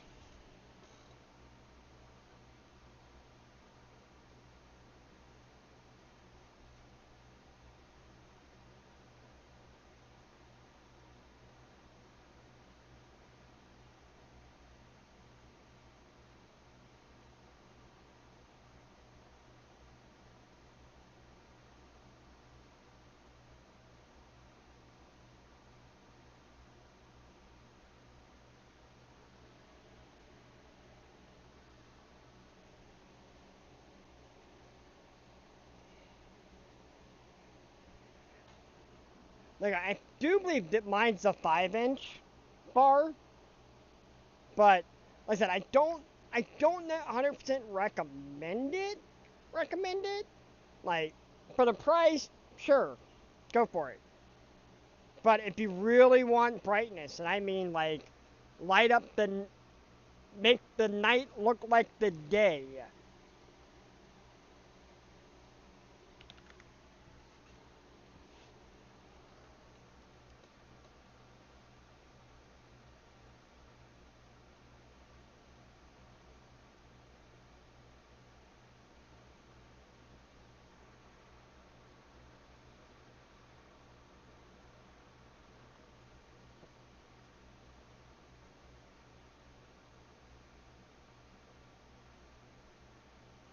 Waiting to find. I'm trying to find the photo right now.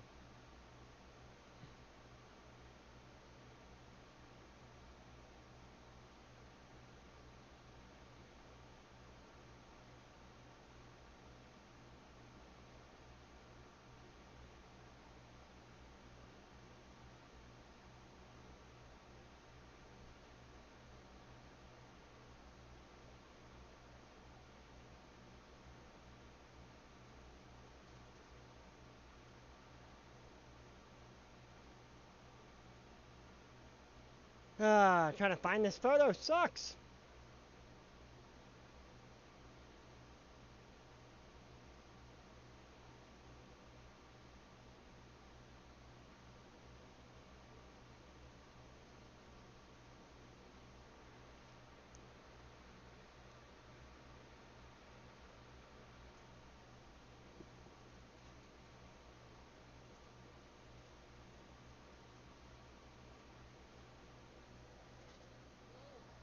Ah, here we go.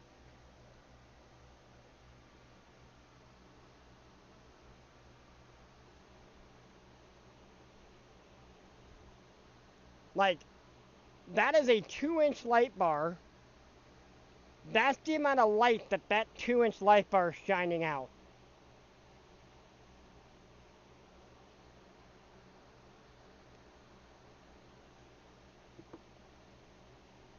And that a 2-inch light bar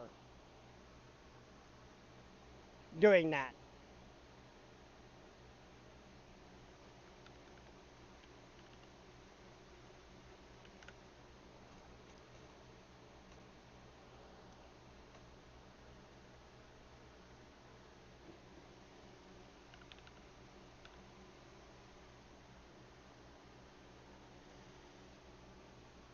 No!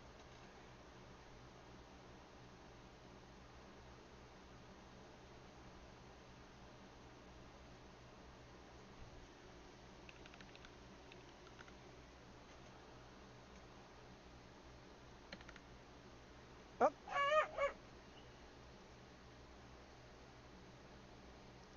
I guess he stopped making them.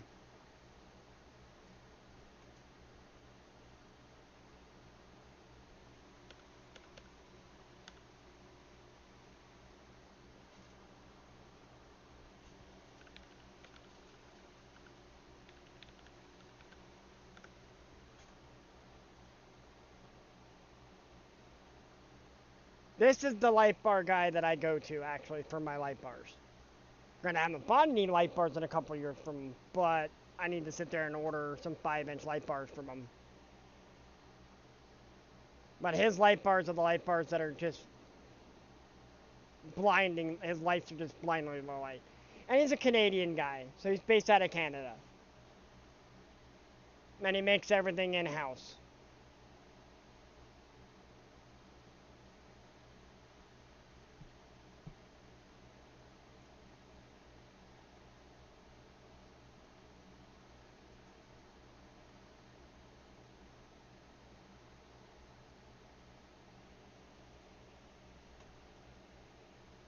Yeah, where is it? I have this light bar.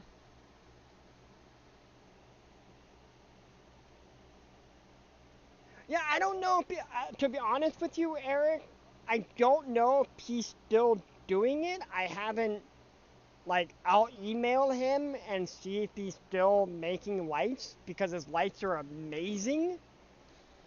Because the fact that oh, wrong drawer.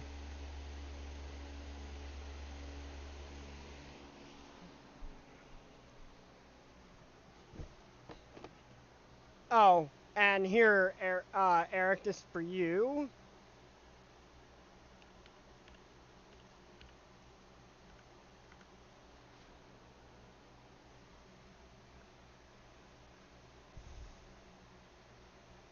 This is the gentleman that makes my light controllers.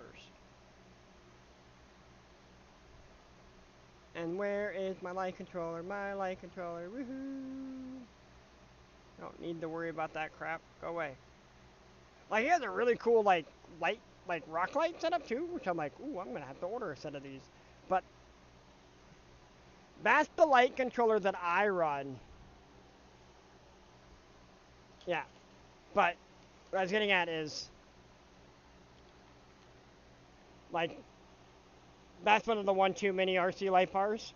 This is his this is that Black Beauty B2. Only it's in silver. And they can be run all the way up on 24 volts. Like, but this is that little 2-inch light bar that I had in the picture. That just blinds everything out. So do this real quick. So that's the Black Beauty bar. And it's aluminum, waterproof. And then I'm in the process of making my own side plates for it. Because I need a lower amount. But this is that 2-inch light bar. And it's direct power. So you run it directly off your batteries. You want to put a 3S LiPo behind it, boom. And it's super bright. But everyone, and that was only 2S by the way, in that photo. So that was only running on 8 volts.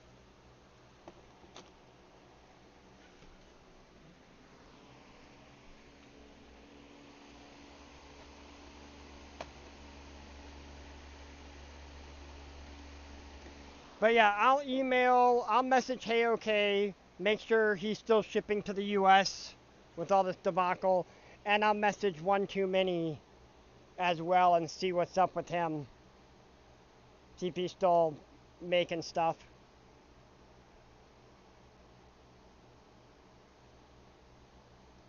And yes, I fly as well.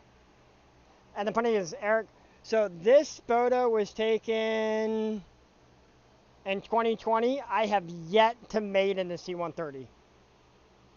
The Fat Albert C-130 has still yet to fly.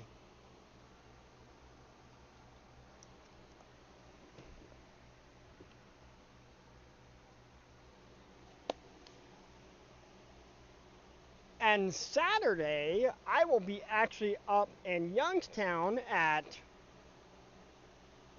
Jim's Bearings place for a swap meet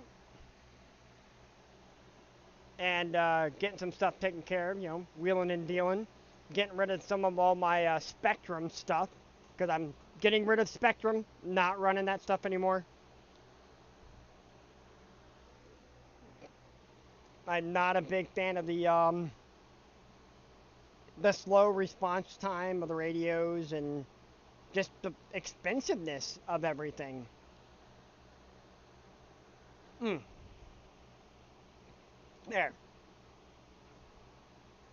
Oh, wait.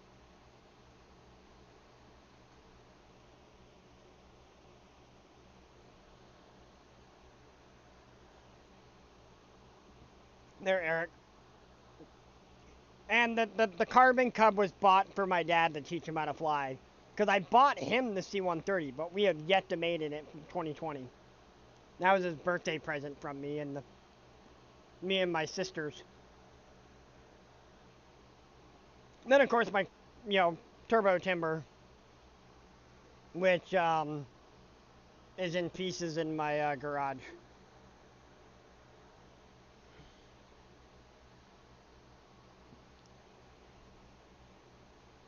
But I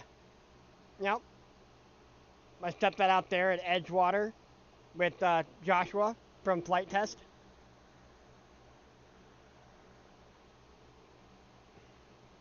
I love my fly skies. I'm sorry, for the bang for buck. Like, this is my main fly sky. It's a Noble that I run. I run a Noble. And I even run the Noble on my Mini Z. So that's essentially why I went with this. So I've got this one. I've got the original GT7. And then there's the GT5. But a sleeper I try to tell people about. There's actually a sleeper radio that it's a good out-the-box radio. Granted, I can't remember where I placed it right now, but I know I have it. It's just somewhere over in that clutter, and I'm not going to go digging over there trying to find it. But it's actually the the stock. Yeah, I saw the video on that, King. When are you going to maiden it there, Eric? I saw the build for it. That thing looks cool.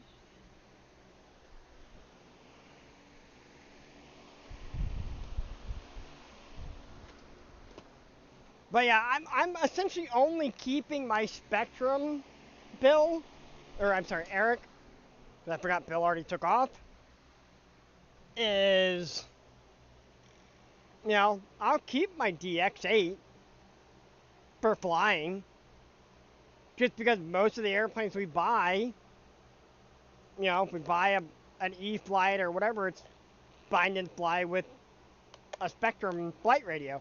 And for flight radios, I'm okay with this. I don't, this is only the Spectrum I'm going to have. But when it comes to my ground stuff, I'm done with Spectrum. I'm 100% done with Spectrum. Don't get me wrong, the guys over at Horizon, I love the guys over at Horizon Hobbies. They're great guys.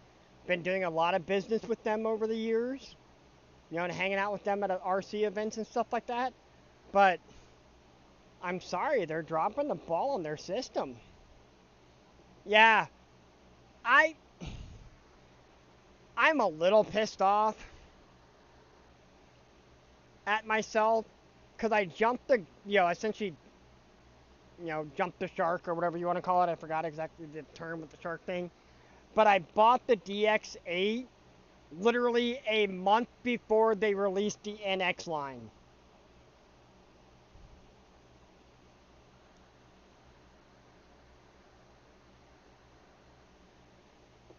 Yeah. And that's why I have the 8, because, I would have that ability to do that on my Timber, with Safe Select. And then I need to get the better, there's no gyro in the C-130. So I'm raw dog the C-130 when I go to mate in it. No gyro, no stability, no nothing. Which is going to be, for me, I can do it. For my stepdad trying to mate in it, oh no. There's no way in hell he'd be able to mate in that plane.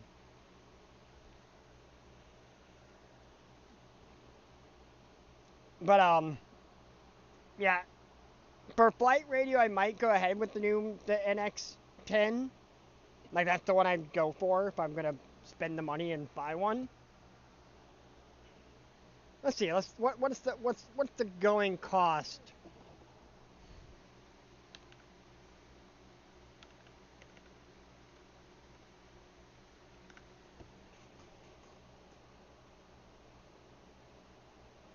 Oh, wrong button.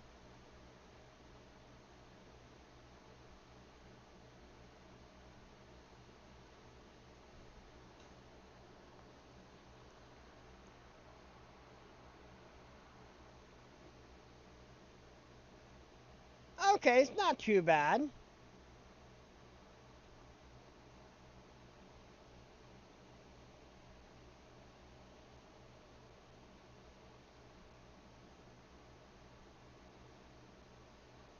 I'm not doing an IX.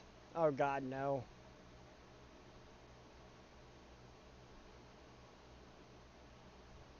Well, I'll do an NX. That's right. They never did it. Did they do an NX10? Or I mean an NX8?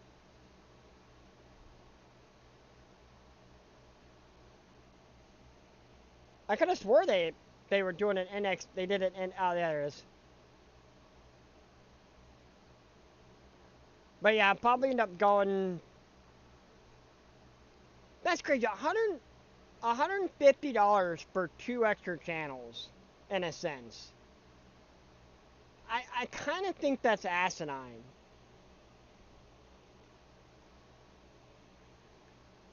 That's kind of why I have an issue with running Spectrum. Just the cost for what you're getting. But it is what it is. But as far, like I said, for my ground stuff, I'm done running. Spectrum on ground stuff.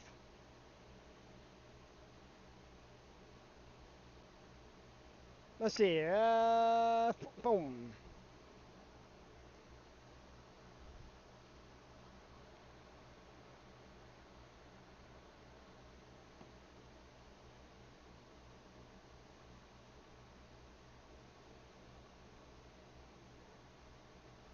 What? They have the BS410s? Oh yeah. Oh yeah. It's why I got my Noble. It has all the channels I need for all of my trucks.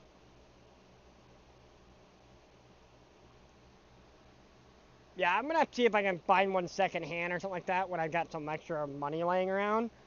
But hey, look, there's my Night Runner. I was just working on.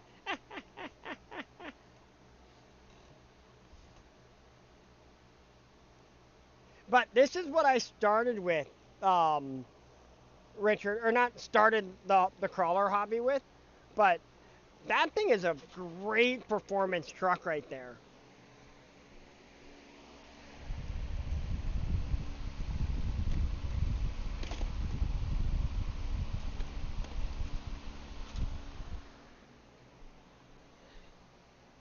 And the radio that it comes with stock is phenomenal radio. It's a slept on RTR radio.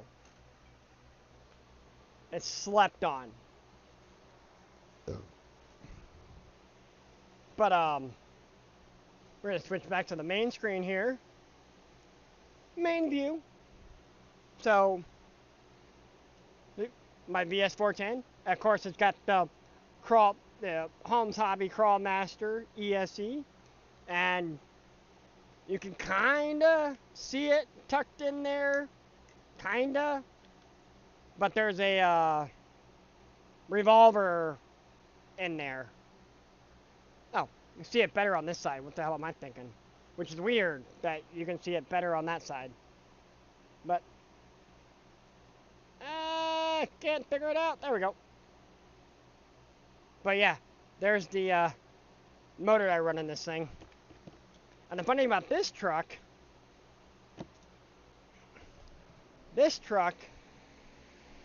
has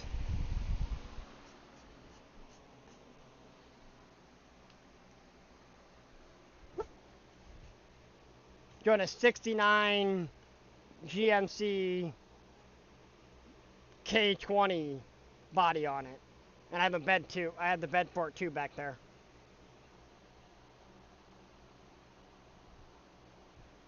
But this is going to be fun when I do this one.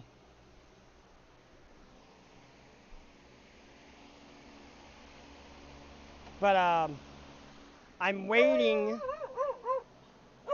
Really? Sorry about the dog barking. Oh yeah, Richard. All of my stuff's brushless. Like all of my trucks are brushless. I don't run brush. Like I even brought a truck out of retirement, Eric.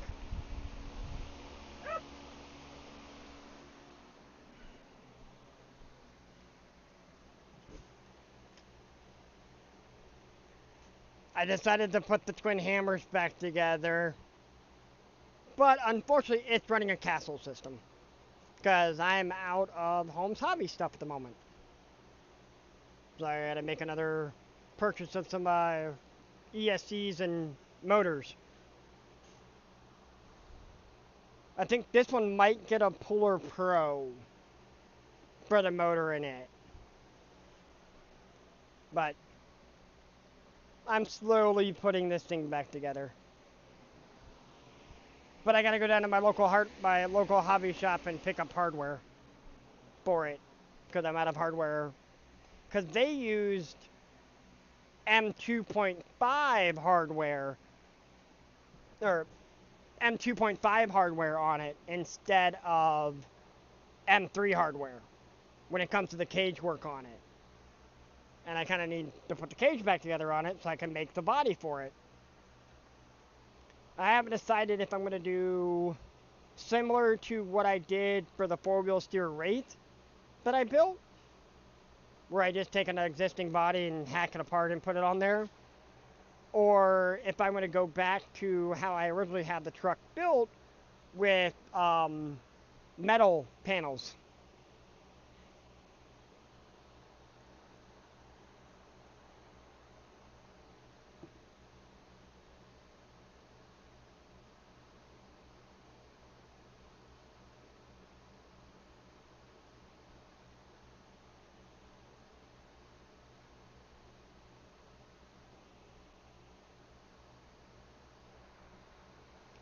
And the other thing is, Richard, I run everything on 3S. All of my trucks run 3S batteries, and I run Helios batteries in majority of my trucks.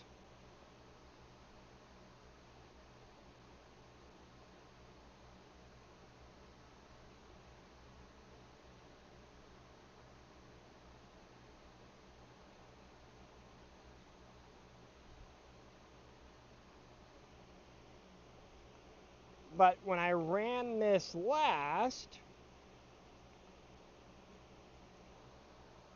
yeah, that was the body I had on it before.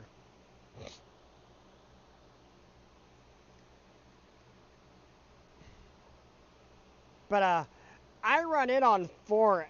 That was running on 4S. Because I'm an animal. But since you can't get parts for it anymore, I'm just going to go back to using 3S on it.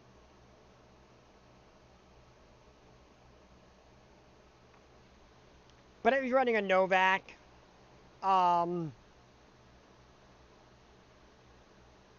Ballistic motor on a Sidewinder. No. What ESC did I have in that thing? Oh, Mamba Max. Actually, it was this ESC in it. But that ESC fried out. So I went to update the firmware on it and essentially bricked it, which annoyed me when there's firmware update they said for me to do on it. Decided to brick the ESC.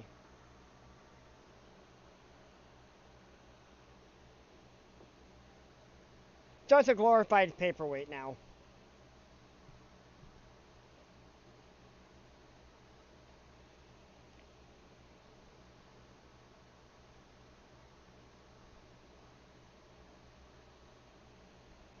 Ah, here you go, Richard, since you missed it. Or since you're actually new to the channel as well.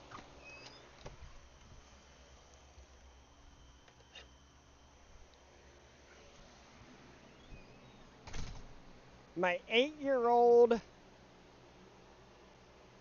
TF2.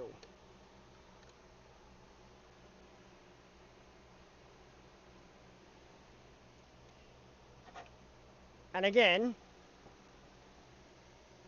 move that out of the way. Spin the sucker around. Okay. Palm Solver Revolver. Crawl Master ESE. Because I've been slowly getting rid of the castle stuff. Even though castle, like I said, castle's great. But for my type of driving and stuff like that, I found the programmability is good with both. With castle, the programming's fun. It's intuitive when you put it on the computer. To program it. But yeah, I just after having a couple of conversations with John Holmes, I go with him. And just like I get all my bearings from Jim, Jim Lewis of Jim's Bearings. But it's leaf sprung. It's got K44 axles front and rear. So it's got proper looking GM axles underneath it. And I literally just got done replacing the rear leaves. Because, and again, I run it in 3S. So, I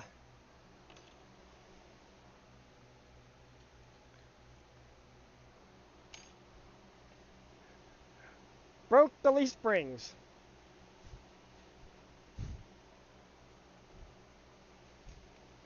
So, finally, after 8 years, finally broke a set of leaf springs in it. But when you're running around in high gear, you've got 2200 kV power going to it on a small pinion, so it's got a lot of torque. But all the bar work on it, the sliders I brazed up myself. Bumper I welded up, designed myself with the winch inside of it. So,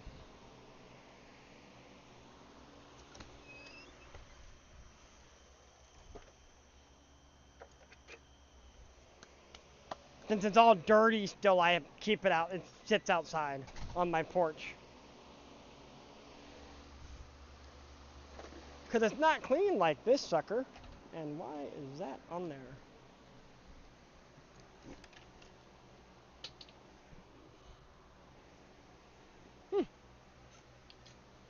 But it's a Jeep that I built for my father.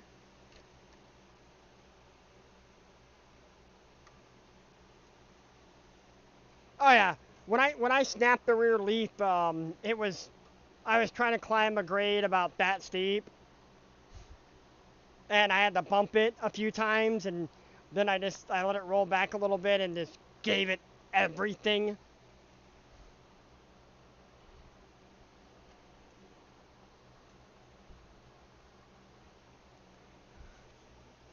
But this is an interesting thing. It's a GCM Racing skeleton chassis, China JK body, 3D printed cage, 3D printed doors, tube doors, which I thought that fixed the thing on it. But if you look at the rear suspension, coil springs are separate from the shocks. That's all 3D printed, designed by me to do it. Oh yeah, she's tough. I'm not sure how the cage will hold up, but I'm gonna try. But, oh, didn't realize the body wasn't on it, or I didn't have the body screwed in on the front.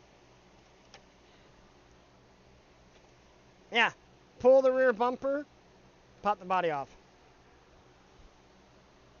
But you can see everything is shoved up under the hood of this thing. and I had to make an extension to put the thing back there, to put the battery lead back there. And I can put a 3S back here. I used to put the batteries, it used to run like, we used to have to run like 22 milliamp hour, then 2S packs that would actually slide, that would sit right here. You slide it up, slide the battery up in this way, and it would sit in here underneath the rocks, between the rock slider and the bottom of the body. Because as you can tell, there's really not a lot of room underneath there. But yeah, I'm pretty much gonna wrap up here. We've been going on for 2.5 hours. I try to stream for at least 2 hours. But I appreciate you guys showing up. Remember, 7 p.m. Eastern time, or 7:30 Eastern on Sundays. So you know, Eric and Richard, so you know. Feel free to come in.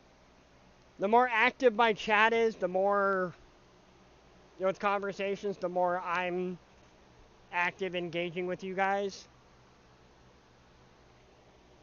While I'm working on whatever project is sitting on the bench at the time.